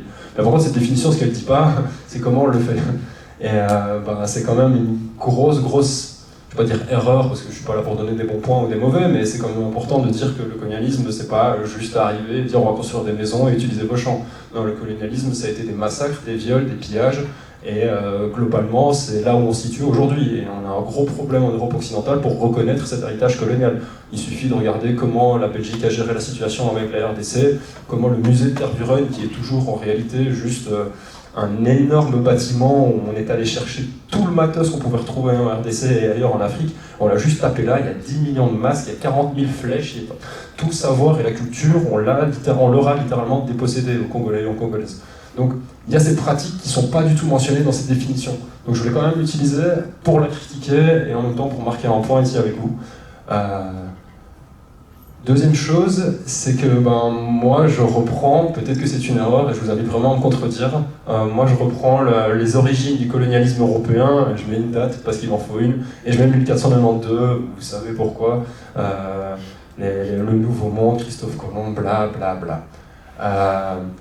Qualifier le colonialisme européen, donc à partir de cette période-là, c'est quoi? C'est des conquêtes, c'est des occupations, et donc des massacres, des viols, des tortures, comme je vous l'ai déjà dit. Il y a aussi cette question de la des missions civilisatrices. Je vais y venir avec notamment cet argument de la part de René Descartes. Je ne sais pas si certaines font de la philo, on va y venir, mais cette idée du bon sens, qui est la chose la mieux partagée au monde, comme quoi on serait tous des êtres humains profondément rationnels et on pourrait tous atteindre un idéal de vie commune parce qu'on a tous le même cerveau. Complètement aberrant, encore une fois, mais c'est ce qui a motivé nos ancêtres. Et bien sûr, donc, l'exploitation des ressources naturelles. Je rajoute ce petit élément-là, parce que je ne vais pas l'aborder plus loin, mais il est super central. Tu as beaucoup parlé de transition énergétique. Nous, ce dont on aime bien parler, c'est pas de transition, c'est de bifurcation, parce qu'en fait, la transition, elle va juste adoucir les choses, mais on va quand même dans le mur. Et c'est un tournant qu'il faut faire d'une 90, voire peut-être même du 180 degrés, c'est à voir. Mais cette dette écologique, donc, nous, on l'a définie comme ce que les États industrialisés doivent aux États anciennement colonisés. Donc ce principe qui est de dire que là, actuellement, en fait, la façon dont l'Union européenne, elle gère la question écologique, bien sûr, il y a la volonté de passer vers des énergies renouvelables, machin, bazar. En fait, il y a aussi toute une dimension où nos merdes, nos poubelles, on les dégage et on va les foutre dans les pays du Sud global. Puis après, ils se démerdent. C'est plus notre problème. Si vous regardez des documentaires, il y en a plein, hein. Mais en Afrique et en Asie du Sud, il y a des décharges de vêtements, de fast fashion. Enfin, vous êtes au courant, c'est extrêmement problématique. Et c'est parce qu'en fait, ça, c'est vraiment un angle mort. Et c'est un angle mort qui est volontaire de la part de nos pouvoirs politiques. on n'en a rien à foutre, c'est pas notre problème parce que de toute façon c'est à l'autre bout du monde. Et donc cette dette écologique, c'est de dire nous sommes endettés, nous, les puissances occidentales, nous sommes endettés auprès du reste du monde parce que nous leur imposons ça et en attendant on fait rien. Et les premières personnes qui sont concernées par le changement climatique, c'est pas nous. C'est pas nous, c'est les personnes qui habitent dans les îles, c'est les personnes qui habitent dans le sud global où le réchauffement climatique est beaucoup plus important, où les catastrophes naturelles sont beaucoup plus violentes.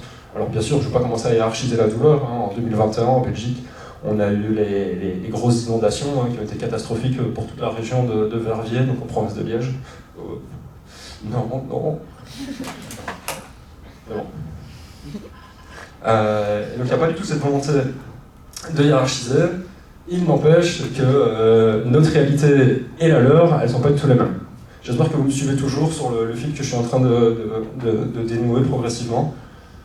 Comme je vous le disais il y a 2 secondes, le colonialisme occidental, il a été soutenu par un principe d'universalité.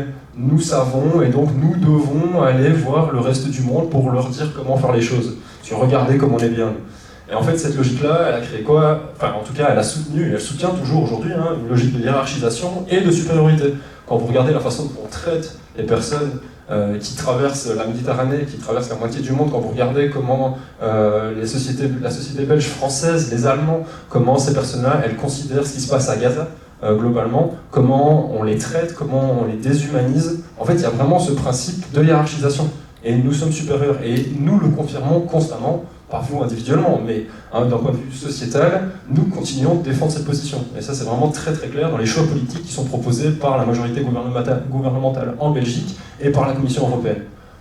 Donc je vous le disais, première page du discours de la méthode de Descartes, le bon sens est la chose au monde la mieux partagée. Vraiment, c'est assez rigolo. Il y a aussi, donc, comme je vous disais, l'ordre de la nature et la supériorité de l'homme blanc face à l'homme autochtone colonisé. Je ne sais pas si vous êtes familier ou familière avec la controverse de Valladolid. En gros, l'idée, pour résumer, c'est sommes-nous en droit de réduire en esclavage les individus autochtones que nous avons rencontrés au Nouveau Monde? Très simplement. Et ça, cette discussion-là, elle a duré plus d'1 an. Et puis à la fin, ils se sont dit, on ne sait pas, on n'est pas sûr. Donc, pour traduire encore une fois ce colonialisme occidental dont je vous parle, bien sûr le commerce triangulaire, le Portugal qui commence très très tôt, c'est 1444 les premiers bateaux qui vont chercher les hommes noirs en Afrique et qui les déplacent. Et puis il y a ce tournant, 1674, vous voyez à quel point ça coïncide, c'est quelques années plus tard, donc cette logique de Descartes de dire il faut qu'on aille faire les choses, en fait on le fait à partir de 1674, notamment avec ce tournant anglais et français. Et donc, tout ça, ça se passe, et là j'arrive commencer à arriver progressivement au cas que je voudrais vous présenter. Et donc, à partir, vous savez, le Portugal, l'Espagne, c'est l'Amérique latine, l'Amérique centrale et l'Amérique du Sud, et à partir des années 1810-1820, il y a une grande vague d'indépendance dans ces pays-là. Et ce que je voudrais mettre en avant là maintenant, c'est pas nécessairement comment cette indépendance a été obtenue, mais plutôt comment les puissances occidentales coloniales ont maintenu leur pouvoir sur les populations locales au travers d'un outil, la dette. Je n'ai pas besoin de parler de ça. Je reprends juste un petit bouquin. J'ai pris quelques bouquins parce que moi j'aime bien fonctionner comme ça et je peux les faire passer dans le public si ça vous intéresse, si vous en foutez, moi je m'en fous aussi. Et donc je reprends là un bouquin qui s'appelle Le système dette d'Éric Toussaint, qui est un docteur en Sciences Po et en économie, qui en fait retrace depuis 1820 l'histoire des dettes souveraines, donc ce dont on est en train de parler maintenant, de ce qu'Adrien a parlé juste avant, et de leur répudiation. Et donc cette idée qu'en fait on n'est pas obligé de rembourser la dette. On peut annuler les paiements, on peut trouver d'autres stratégies pour s'en sortir. Je sais pas, je le fous là. Et donc ce bouquin, dans ce bouquin, il y a cette phrase, ce paragraphe de phrase, que je vous invite à lire, je vais le lire tout aussi, comme ça vous ne faites pas chier. Mais donc, l'utilisation de la dette extérieure comme arme de domination a joué un rôle fondamental dans la politique impérialiste des principales puissances capitalistes au cours du XIXe siècle. Comme le relevait Rosa Luxembourg, j'espère que vous êtes tous et toutes familières avec Rosa Luxembourg, sinon je vous conseille vraiment de prendre le temps d'apprendre sur elle et de ses écrits aussi, tout simplement. Donc comme elle relevait en 1913, les emprunts constituent le moyen le plus sûr, comme Adriano le disait, en fait les États ils ont tout intérêt à s'endetter et à émettre des bons de dette, parce que ce sont les moyens les plus sûrs pour les vieux pays capitalistes de tenir les jeunes pays en tutelle, de contrôler leurs finances et d'exercer une pression sur leur politique étrangère, douanière et commerciale. Donc on n'est plus dans un modèle où on arrive, on pète la gueule de tout le monde, on rase le terrain et on dit maintenant c'est comme ça qu'on va faire les choses. Non, non, non. Là maintenant, il y a un système économique mondial qui est en place avec la naissance du libre-échange. Si vous êtes familier avec Adam Smith, c'est 1815, comment ça fonctionne, les avantages comparatifs. Voilà, on en est là. Enfin, concrètement, en tout cas, la théorie d'Adam Smith, pour les libéraux, elle est toujours très pertinente. Complètement con aussi.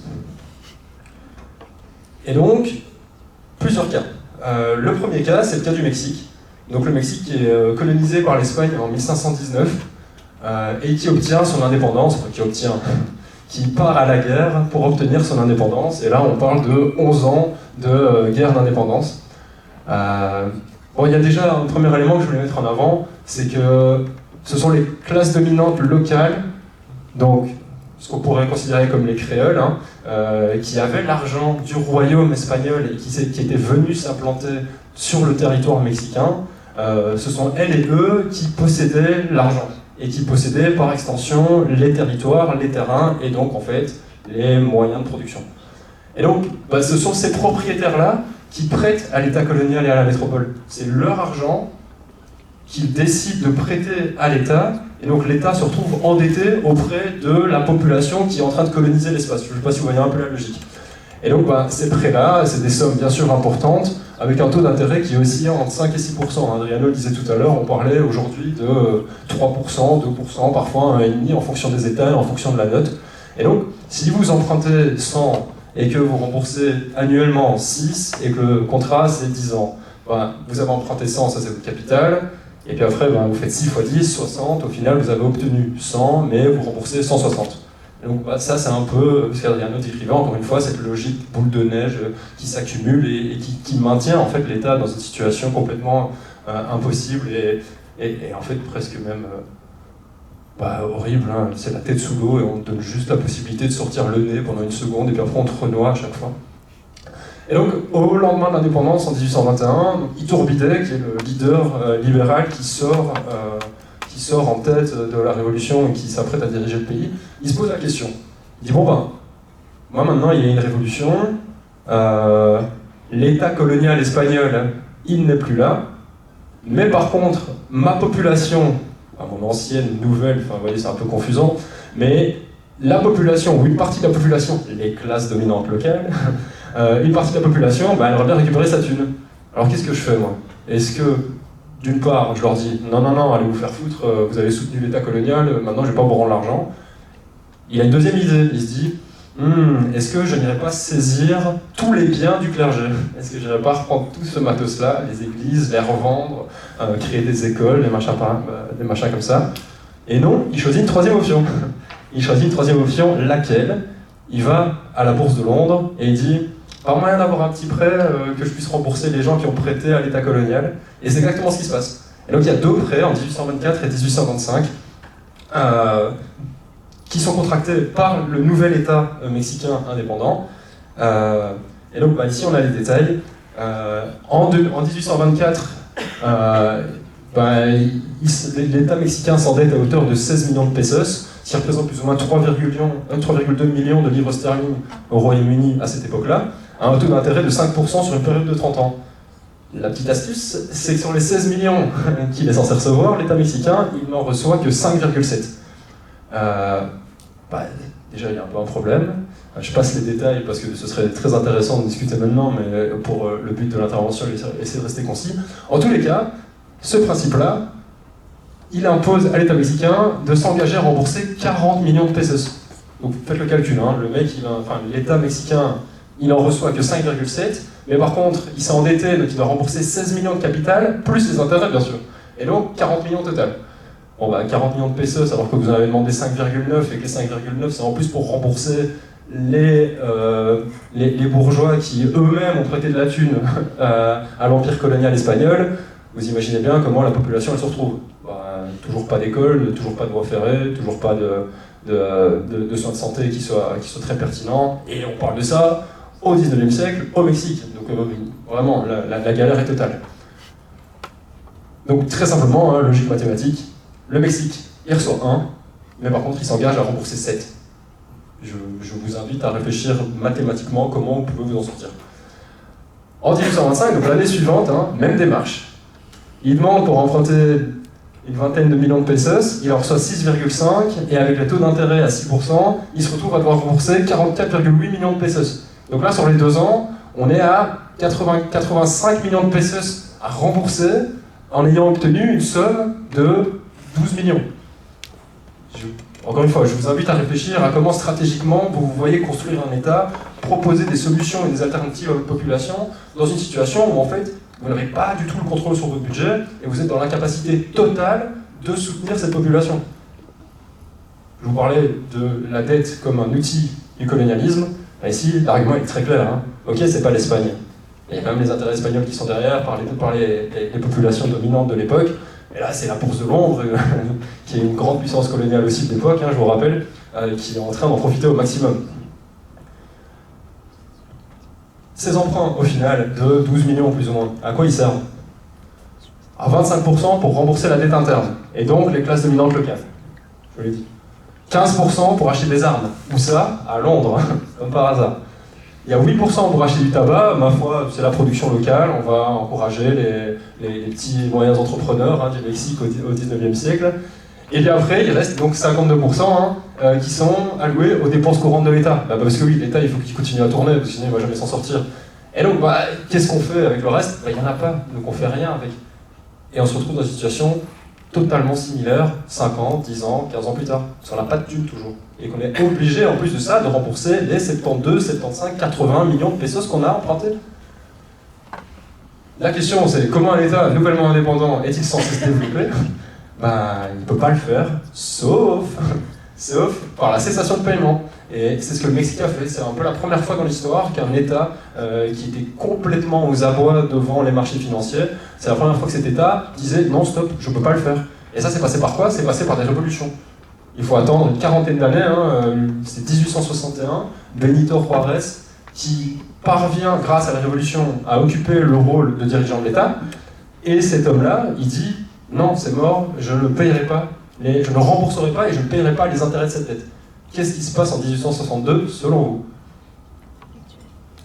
C'est la France qui débarque. C'est la France qui vient et qui attaque le Mexique. Et qui dit t'as pas voulu aider mes copains londoniens qui eux-mêmes soutenaient nos copains espagnols. Vous voyez un peu le triangle, voire même le quatuor, si on va rajouter la Belgique, on va y venir après.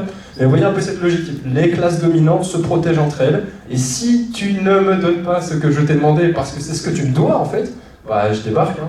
Et donc, en 1862 et 1867, il y a l'archiduc Maximilien, je crois, qui débarque. Et qu'est-ce qu'il fait, ce mauvais archiduc? Il emprunte. Il emprunte à qui? À la Bourse de Paris et à la Bourse de Londres. Et donc l'État mexicain, ok, il n'a pas remboursé ses dettes. En attendant, qu'est-ce qu'il fait maintenant? Il se retrouve de nouveau complètement endetté. Et donc vous voyez un peu comment ce cercle vicieux il s'est maintenu pendant des décennies et des décennies. Et quand on regarde aujourd'hui la situation du Mexique, qui va mieux, progressivement va mieux. Il y a une présidente de gauche, on va dire, grossièrement, et qui ose aussi s'affirmer en opposition avec la politique de Donald Trump. Donald Trump aux États-Unis, qu'est-ce qu'il fait? Lui, de son côté, il fait la chasse aux migrants, avec une violence inouïe, qui rappellerait presque ce qui se passait en France et en Allemagne en 39-45. Donc vraiment, c'est absolument catastrophique, mais le Mexique parvient progressivement à sortir la tête de l'eau en imposant des politiques qui vont plutôt servir la population au lieu de servir les intérêts des puissances extérieures. Ça, c'était le cas du Mexique. J'espère qu'il était plutôt parlant. Le cas de la Tunisie. Je vais essayer d'aller plus vite parce qu'il y a beaucoup de cas et je ne sais pas quelle heure il est, je ne sais pas combien de temps il me reste. C'est bon? Ouais, vas-y, je vais tracer. Mais du coup, le cas de la Tunisie, c'est pas pareil, mais c'est aussi pour montrer comment la dette elle a été mobilisée. De base, la Tunisie, c'est une province, disons, de l'Empire ottoman, et qui a un niveau d'autonomie qui est quand même assez important. Système politique très bien en place, tout se passe plutôt bien, il n'y a pas d'endettement public du tout. Du coup, jusqu'en 1837, il n'existe aucune dette publique en Tunisie. Et puis, à partir des années 60, là, il y a des changements, il y a quelques mobilisations au sein de la population, et puis il y a des petits changements, pas de régime, mais d'orientation politique, disons. Et là, ce qu'on voit, c'est que ça laisse de plus en plus de place à l'influence des puissances coloniales occidentales. Et donc, on voit qu'il y a une volonté de modifier le système pour ouvrir un peu les portes. Enfin, vous voyez cette logique de néolibérale, en fait, de libre-échange, d'ouverture au monde, parce que le marché va tout réguler. Et donc, il y a cette volonté de le faire, sauf que ça se casse la gueule, ça marche pas du tout. Et donc, qu'est-ce qui se passe? Le dirigeant en place à cette époque-là, il dit, contracte très bien une dette, moi. J'irais bien chercher de l'argent là où il y en a, et il y en a où? Il y en a en France. France qui est aussi occupée à coloniser l'Algérie à la même époque, je vous le rappelle.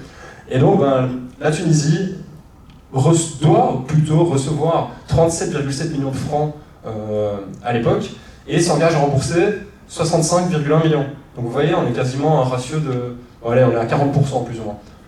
Cette logique-là, c'est ce qui s'est passé au Mexique, c'est-à-dire que, et c'est ce qui se passe encore aujourd'hui, c'est-à-dire que si pour emprunter, pour vous développer, vous êtes obligé d'aller voir là où il y a l'argent, et l'argent, il est prêté, mais à des conditions, il est prêté avec des taux d'intérêt qui sont absolument horribles, et il se passe quoi? Je le dis pour vous, mais en moins d'un an, l'emprunt de 63 est dilapidé, dans le même temps, l'État s'est retrouvé endetté pour la première fois de l'histoire, à l'égard de l'étranger, donc c'est ce que Adriana disait tout à l'heure avec le cas du Japon qui s'endette en interne. Ici, la Tunisie, elle devient complètement dépendante des marchés extérieurs. Et donc, les montants à rembourser à l'étranger chaque année étant insoutenables, quant à la dette interne qui aurait dû être remboursée par l'emprunt extérieur, donc les 37 millions que je viens de vous mentionner, la dette, elle a été multipliée par 2, et sous la pression, la technique c'est quoi? Je vais me rendetter, je vais rembourser comme ça aussi. Et donc cette logique-là, elle se répète, avec quelle victoire pour qui? Pour la France, pour le Royaume-Uni, en fait pour tous les prêteurs, et donc pour les marchés financiers. À partir de 64, quand même, la population elle se dit mon ref, nous la thune on la voit pas, on n'a pas d'égout, on n'a pas de route, il n'y a pas d'entreprise qui se développe, on sait rien faire, petite révolte, minimum quand même. Et en 65, nouvel emprunt, comme je vous l'ai dit, où la Tunisie s'engage à rembourser 75 millions sur les 15 prochaines années, Théma l'arnaque, je le dis vraiment fort, et sous cette pression, dans l'incapacité de rembourser les créances abusives, la Tunisie est envahie. Et donc là, on voit comment la dette, elle n'a pas été utilisée pour venir prendre le contrôle de l'État directement, mais comment elle a été insidieusement placée sur la table en disant maintenant on voit que tu galères, on voit que la logique elle devient de plus en plus insoutenable pour ton pays, intervention extérieure. Et cette logique-là d'intervention extérieure, elle se passe partout. Si vous regardez là actuellement les États-Unis avec le Venezuela, il y a du pétrole à crever au Venezuela, les États-Unis ils adorent le pétrole, qu'est-ce qu'ils font? Maduro, là, il y a un problème, c'est pas gentil, mais il faut aller lui péter la gueule. Et donc, cette dette contractée par la Tunisie, elle a permis aux puissances coloniales, et à la France en particulier, de prendre le contrôle du pays parce qu'il fallait réformer le pays. Et donc on en revient encore avec cette idée de « nous avons le bon sens », et donc Descartes, dont je vous parlais tout à l'heure, « nous avons le bon sens ». Je le fais en 2 secondes parce qu'il ne me reste pas beaucoup de temps et j'aimerais bien quand même finir ma conclusion, mais je pense que c'est vraiment important, nous en tant que Belges, de s'intéresser au cas de la RDC. Vous le savez toutes et tous, en tout cas j'espère, de base c'était une colonie qui appartenait uniquement, une propriété qui appartenait uniquement à notre bon vieux roi bâtisseur, comme les Drantards aiment bien l'appeler, Léopold II, et qui a utilisé des stratégies absolument horribles pour faire ses bails. Énormément d'argent qui a été prêté, peu d'argent investi, et en fait ce qui s'est passé à la fin de la colonisation, donc au moment de l'indépendance, en 1960, tous les investissements qui avaient été mis en avant et investis sur le territoire de la République démocratique du Congo, la Belgique, elle a dit quoi? Plus notre problème, maintenant c'est vous. Vous êtes un nouvel État, vous avez besoin d'argent, on le comprend, mais nous, on n'est plus en contrôle ici. Et donc, c'est ce qu'on appelle purement et simplement une dette coloniale. Donc, une dette coloniale, c'est ce qui provient des colons et qui vous lègue au moment où ils quittent le navire. Et c'est parfaitement illégal, pour information, c'est le traité de Versailles 1919 avec l'Allemagne qui se retrouve complètement baisée par le diktat. C'est vraiment cette DA-là. Bien sûr, il y a d'autres institutions, le FMI, la Banque mondiale, qui ont énormément soutenu la dictature militaire après, sous le régime de Mobutu. Il y a un rapport qui s'appelle le rapport Blumenthal, et qui montre comment la Banque mondiale et le FMI ont investi massivement en RDC, mais pas pour le bien-être de la population, pour protéger les intérêts des capitalistes occidentaux face à l'URSS. C'est la guerre froide à ce moment-là. Et ce qui se passe en RDC aujourd'hui, avec les minerais, les métaux rares, la façon dont on mobilise les territoires, ce qui se passe à Goma, c'est absolument la conséquence de cette situation. Juste petite anecdote, hein, dette extérieure de la RDC, au moment où Mobutu se casse en 98, c'est 13 milliards, et sa fortune personnelle, c'est 8 milliards. On se demande où est passé l'argent. Bah, la conclusion, elle est quand même assez rapide. Hein. Donc, il y a différentes définitions, oui. Une dette coloniale, c'est une dette contractée par l'État colonisateur pour exploiter l'État colonisé. Il y a le cas d'Haïti aussi qui est emblématique pour les Français et Françaises. Je ne sais pas si vous avez des potes français et françaises ou si vous l'êtes vous-même. C'est vraiment un cas qui est super important et que je vous conseille d'étudier. La dette qui a été utilisée comme outil de colonisation, donc ce moyen de pression financier pour imposer une direction aux États. Et dans tous les cas, nous, c'est ce qu'on appelle au SADTM, une forme de dette odieuse, illégale ou illégitime. Alors, c'est quoi ces dettes-là? C'est selon le droit, encore une fois, on s'appuie sur des textes internationaux pour les définir en tant que tels. Et donc, une dette illégale, c'est une dette qui est contractée en violation du droit international. C'est aussi simple que ça. Si vous allez à l'encontre du droit international, cette dette est illégale. Alors, je sais qu'aujourd'hui, nos gouvernants et gouvernantes, ils n'ont pas grand-chose à foutre, mais c'est quand même un peu la base, techniquement, le droit international. Une dette illégitime, c'est une dette qui est contractée par un gouvernement sans qu'elle ne serve les intérêts de la population, donc ce dont je vous parlais tout à l'heure, quand le Mexique a décidé de rembourser les bourgeois de son pays plutôt que de soutenir les populations. Et donc, pour résumer très brièvement, une dette coloniale, ça tombe dans les deux. C'est une dette qui est illégale et qui est en plus illégitime. Elle ne sert pas les intérêts de la population, et en plus de ça, elle va à l'encontre des principes de souveraineté de chaque État. Si je voulais faire le pont rapidement, des sud au nord, la logique elle reste la même. Hein. À partir de la seconde vague d'indépendance, en particulier en Afrique, et donc 1960, on se rend compte que les pays qui sont complètement endettés alors qu'ils viennent d'apparaître, ils n'ont aucun moyen de se faire de la thune, ils n'ont pas les moyens non plus de s'en sortir. Donc qu'est-ce qui se passe? Le FMI et la Banque mondiale, qui sont des institutions mises en place par les vainqueurs de la Seconde Guerre mondiale, et en particulier les États-Unis, ces institutions elles mettent en place des programmes d'ajustement structurel. Donc ce sont des plans qui sont censés aider les populations à sortir de l'endettement. Ça ne marche pas du tout, mais ces propositions, ce qu'elles disent, c'est donc la privatisation, les cures d'austérité et une modification de l'État pour soutenir les logiques du marché. En fait, on est obligé de faire le parallèle avec ce qui s'est passé en Grèce au moment de la Troïka en 2015, où en fait on a dû couper dans toutes les dépenses, il y a eu une crise humanitaire littéralement, et on a dit non mais c'est pour l'intérêt économique de l'Union Européenne et de l'État, vous verrez quand vous serez plus grand. Toujours ce discours infantilisant. Aujourd'hui en fait on est dans une crise globale, en tout cas en Occident, une crise du système capitaliste néolibéral, et vous l'avez vu avec le Covid, on le voit avec les crises économiques qui arrivent constamment, avec la crise écologique qui n'est pas du tout adressée. Et l'argument que moi je voudrais mettre en avant, c'est que les États du Sud ont servi de laboratoire pour la mise en place de ces pratiques politiques. Ce sont vraiment là que les premières tentatives ont eu lieu, et pour être tout à fait honnête, c'est pas la première fois que ça arrive. Si vous regardez comment les nazis au 19e et au 20e siècle, ils ont utilisé la Namibie pour réaliser des génocides, pour utiliser des techniques, pour savoir comment ils allaient gérer la question des Juifs en Europe, c'est la même stratégie. Et si vous regardez aujourd'hui Gaza, ce qui se passe à Gaza, et quand vous voyez comment Israël utilise des instruments et des technologies qui sont créés en Europe, l'Europe complice, on en parle, mais c'est clairement ça. En fait, ce dont on se rend compte, c'est que la population gazaouie, c'est le laboratoire pour qu'ensuite cette stratégie elle puisse être mobilisée ici. Et quand vous regardez en France l'utilisation de flashball, ok, on n'est pas au drone et on n'est pas au lance-roquettes, mais c'est difficile de ne pas faire le parallèle. Quelles alternatives? Moi j'en ai trois à mettre en avant. D'abord il y a cet auteur, Mohamed Méziane, qui a écrit un bouquin qui s'appelle « Une anthropologie métaphysique au bord des mondes » et qui en fait invite tout l'Occident à juste se remettre en question sur la façon dont ils perçoivent le monde. On est à côté de la plaque, et en fait dès qu'on a eu l'opportunité d'écouter d'autres façons de faire, d'autres façons d'être, on a préféré leur péter la gueule. Un autre bouquin, il sera peut-être plus polémique, Beaufet barbare d'Oria Boutelja. La contre-révolution coloniale est en cours, et une guerre pour préserver et renforcer la domination statutaire d'une partie du monde, d'une aristocratie planétaire blanche européenne chrétienne, des surhommes blancs sur l'ensemble des autres peuples. C'est ça qu'on est en train de voir. avec la montée du fascisme, la remontée du fascisme, l'extrême droite, que ce soit aux États-Unis, que ce soit aux Pays-Bas, l'antifascisme comme mouvement catégorisé comme organisation criminelle, c'est vraiment cette stratégie-là qui est en train d'avoir lieu.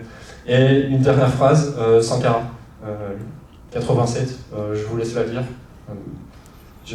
En fait, on les a déjà les ressources, on les a déjà les informations, et ce qui nous manque c'est juste un peu d'attention, un peu de volonté, et c'était vraiment un honneur de pouvoir discuter de ça avec vous, parce que je pense que c'est la DA du Librex, et que c'est votre DA aussi à vous en tant qu'individu.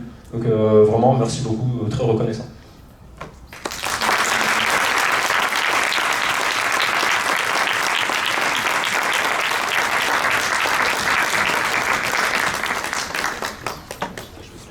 Resterait libellée en euros courants, en quelque sorte, et donc ça permettrait une diminution relative de l'ensemble du stock de la dette. Ça, c'est plus mathématiquement, mais c'est ce qui s'est passé, par exemple, après la Deuxième Guerre mondiale, où, en fait, pour rembourser une partie des dettes qui ont été contractées pour les dépenses militaires pendant la Deuxième Guerre mondiale, en fait, l'inflation qui a suivi par la suite a permis de réduire, entre guillemets, le stock de dettes qu'on pouvait avoir, quoi. Si, en théorie, l'argent continue à s'apprécier, ça fait que la dette qu'on doit à un certain moment, qui est libellée en euros courants en quelque sorte, eh ben, elle a beaucoup moins de valeur qu'après l'inflation. Donc c'est pour ça que c'est considéré par certains comme une piste progressiste aussi, pour faire en sorte de réduire en fait, le stock de dette, la valeur de la dette qu'il faut rembourser. En gros, l'argent qu'on doit à des créanciers, il se déprécie, et donc ça coûte moins à l'État en quelque sorte d'avoir un contexte de haute inflation pour rembourser la dette. Je précise quand même que ce truc-là a plusieurs limites, parce que premièrement, l'inflation, c'est pas un truc qu'on peut décréter comme ça du jour au lendemain. Souvent, ça dépend de chocs externes ou de politiques beaucoup plus larges.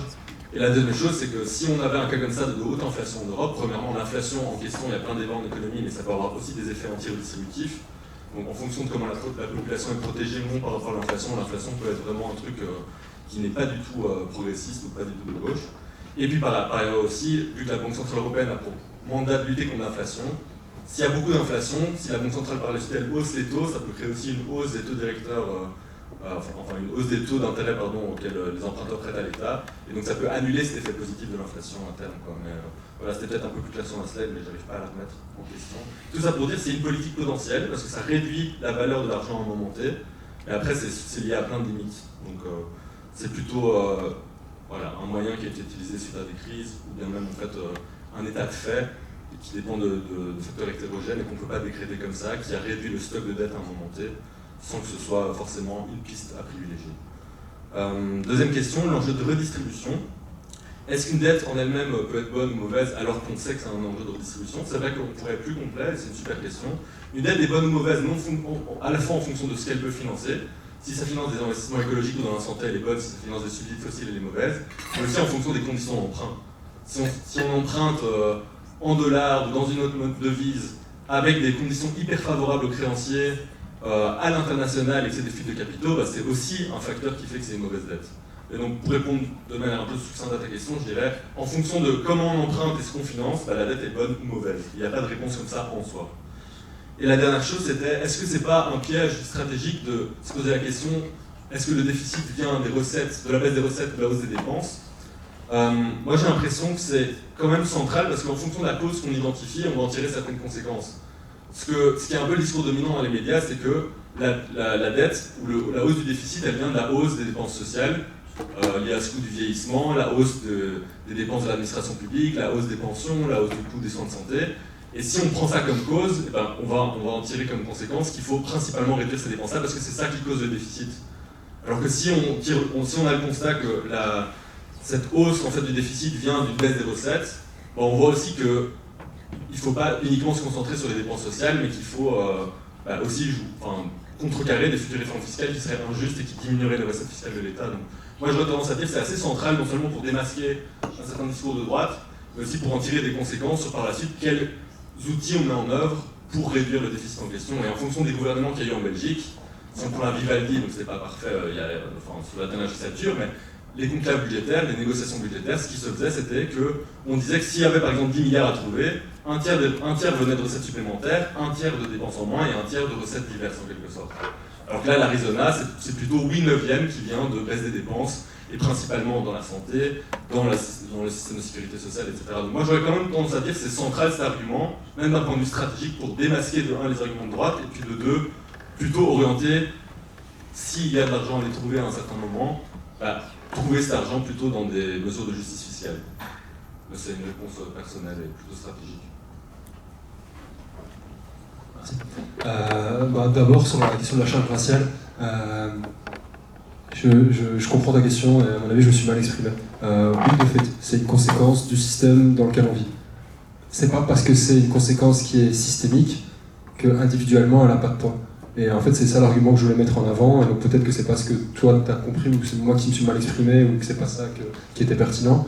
Mais ce que je voulais dire, pour prendre cet exemple-là, comme j'ai pris l'exemple de la dette patriarcale, c'est qu'en fait, les conséquences à une échelle individuelle, elles sont déjà suffisamment importantes que pour les considérer. Et donc, bien sûr, il faut les inscrire dans un système plus large, mais c'est... Enfin, tu vois, je vais pas... Désolé, je vais prendre un argument un peu con, mais... Enfin, tu vois, si de fait, je constate que toutes les femmes sont moins payées en Belgique, c'est pas pour ça que moi, je vais pas penser à ma petite sœur en me disant « Putain, quelle vie de merde », tu vois. Et donc, c'est cette charge-là dont je veux parler, en fait. Comment est-ce que je mène la lutte ?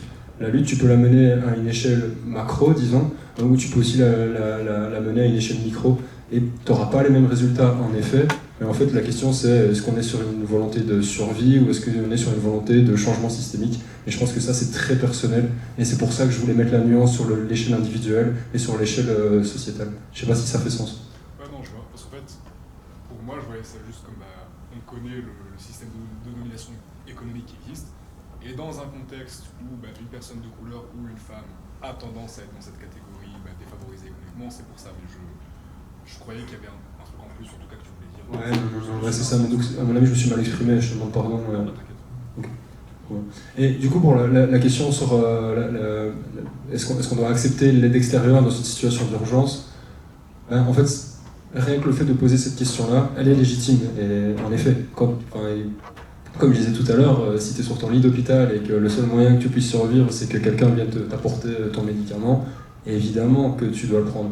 Mais comme je le disais tout à l'heure, moi je parle d'un point de vue situé, qui suis un blanc en Europe occidentale et qui critique les institutions qui ont mis en place le système dans lequel on vit. Donc ta réalité, et du coup je fais écho à ce que je viens de dire, ta réalité elle est déjà ultra pertinente et la question elle a le mérite de se poser. Moi ce que j'essaye de mettre en avant, c'est de dire structurellement, les institutions occidentales capitalistes, quand elles sont venues tenter de soutenir le développement des États comme par exemple la RDC, mais comme en fait plein de pays en Afrique ou même plein de pays en Amérique latine ou en Asie, et même en Europe, en fait, à certaines échelles, si vous regardez le cas de l'Ukraine, qui est absolument catastrophique, mais enfin bref, on n'est pas là pour parler de ça. Ce que je veux dire, c'est que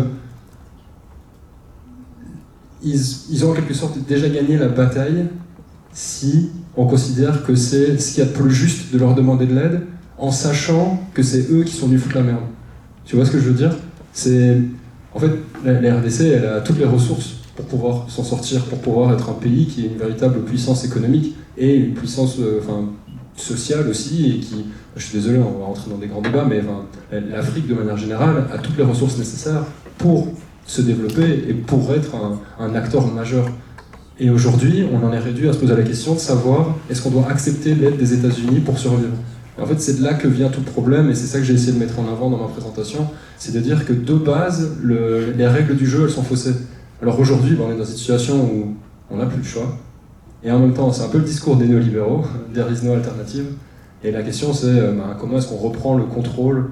Et bon, on a cité quelques exemples, mais si on voit ce qui se passe par exemple avec les extractions des ressources minières dans l'est de la RDC, et comment en fait c'est le Rwanda qui profite de ces extractions minières, le Rwanda qui est lui-même soutenu par plusieurs pays membres de l'Union européenne, et donc on en vient à se poser la question, quels intérêts les puissances occidentales ont-elles à aller donner un coup de main humanitaire dans des pays d'Afrique ? Et en fait, c'est a priori, moi, de ce que je vois de mon point de vue, c'est surtout de maintenir le statu quo. Et au final, ce sont les populations, que je parlais tout à l'heure de hiérarchisation, ce sont les populations locales qui en payent le prix et qui sont réduites à demander de l'aide aux personnes qui sont littéralement en train de leur couper les mains. Et donc, moi, c'est mon point de vue, et c'est le point de vue qu'on défend en CADTM, et voilà, je ne dis pas que j'ai raison, mais moi, c'est comme ça que j'interprète. Plutôt que de répondre oui ou non, on doit accepter, c'est plutôt pourquoi c'est comme ça. Et moi, c'est la question que je me suis posée, et c'est la question que j'essaie de mettre en avant. Est-ce que ça répond plus ou moins, ou pas trop ? Tu veux réagir ? Vas-y, ouais.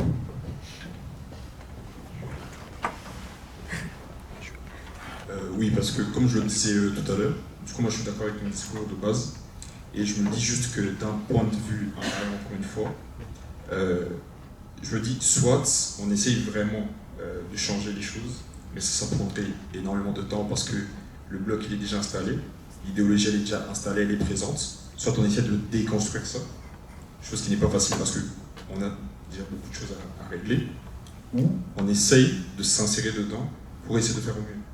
Donc moi je ne suis pas en train de soutenir une solution, juste, j'aimerais juste qu'on évoque quand même les possibilités.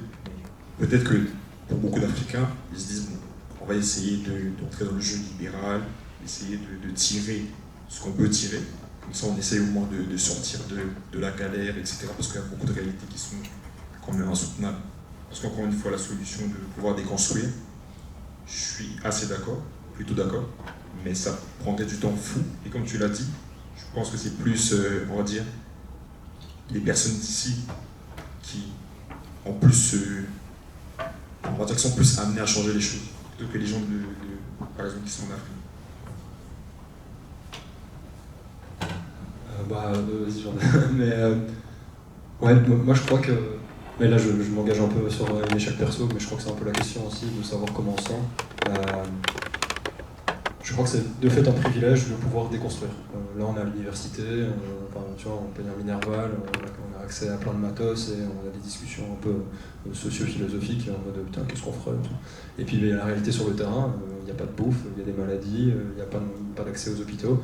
Et peut-être que c'est un peu illusoire, mais en fait, si la décision c'est de rentrer dans la danse néolibérale et donc l'ouverture des marchés, en fait ça va juste répéter ce qui est déjà en place. Et le néolibéralisme, il fonctionne sur la hiérarchisation et donc sur le fait qu'il y a des dominants et des dominés. Donc si l'enjeu c'est de devenir membre de la caste des dominants, alors oui, c'est une bonne stratégie. Si au contraire le but c'est d'essayer de trouver une technique pour mettre en place un système équitable pour toutes les tranches de la population, sans discrimination de couleur, de genre, d'orientation sexuelle ou même de classe, à ce moment-là, le jeu il est un peu différent. Et c'est vrai que moi j'ai pas les solutions, je suis pas un expert non plus sur la situation en RDC, mais ce qui me semble pertinent en tout cas c'est de regarder où sont les enjeux critiques, et un des enjeux critiques c'est l'aide au développement, qui n'est en fait pas une aide au développement, mais au contraire qui est une aide au maintien du système capitaliste néolibéral tel qu'il s'est conçu sur le principe de la hiérarchisation. Donc, ma foi, si en tant qu'individu on décide de dire non, maintenant on veut faire partie des dominants, ouais c'est la technique, ouais, il faut y aller à fond.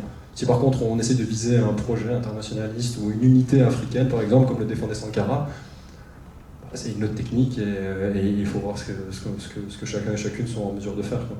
Je ne sais pas s'il y a de bonnes ou de mauvaises réponses, mais moi en tout cas c'est comme ça que je me pose la question. Si tu veux Marie-Louise.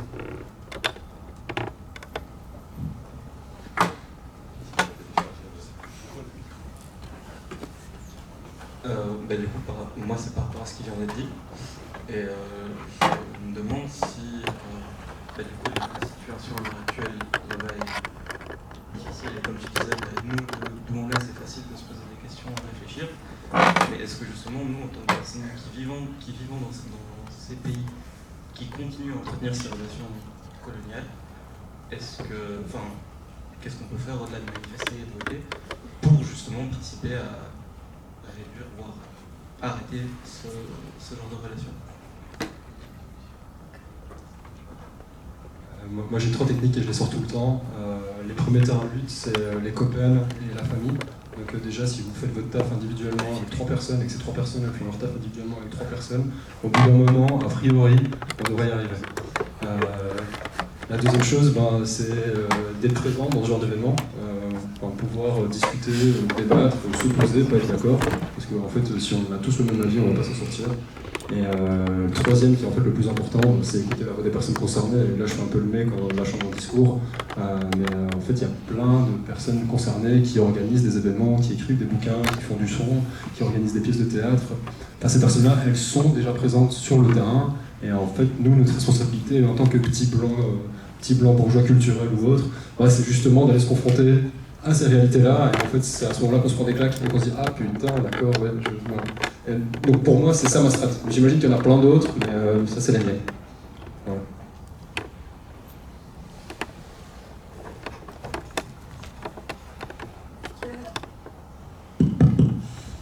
Est-ce qu'il y a d'autres questions ou est-ce qu'on arrive vers la fin, sachant qu'on peut... Une question là, ok.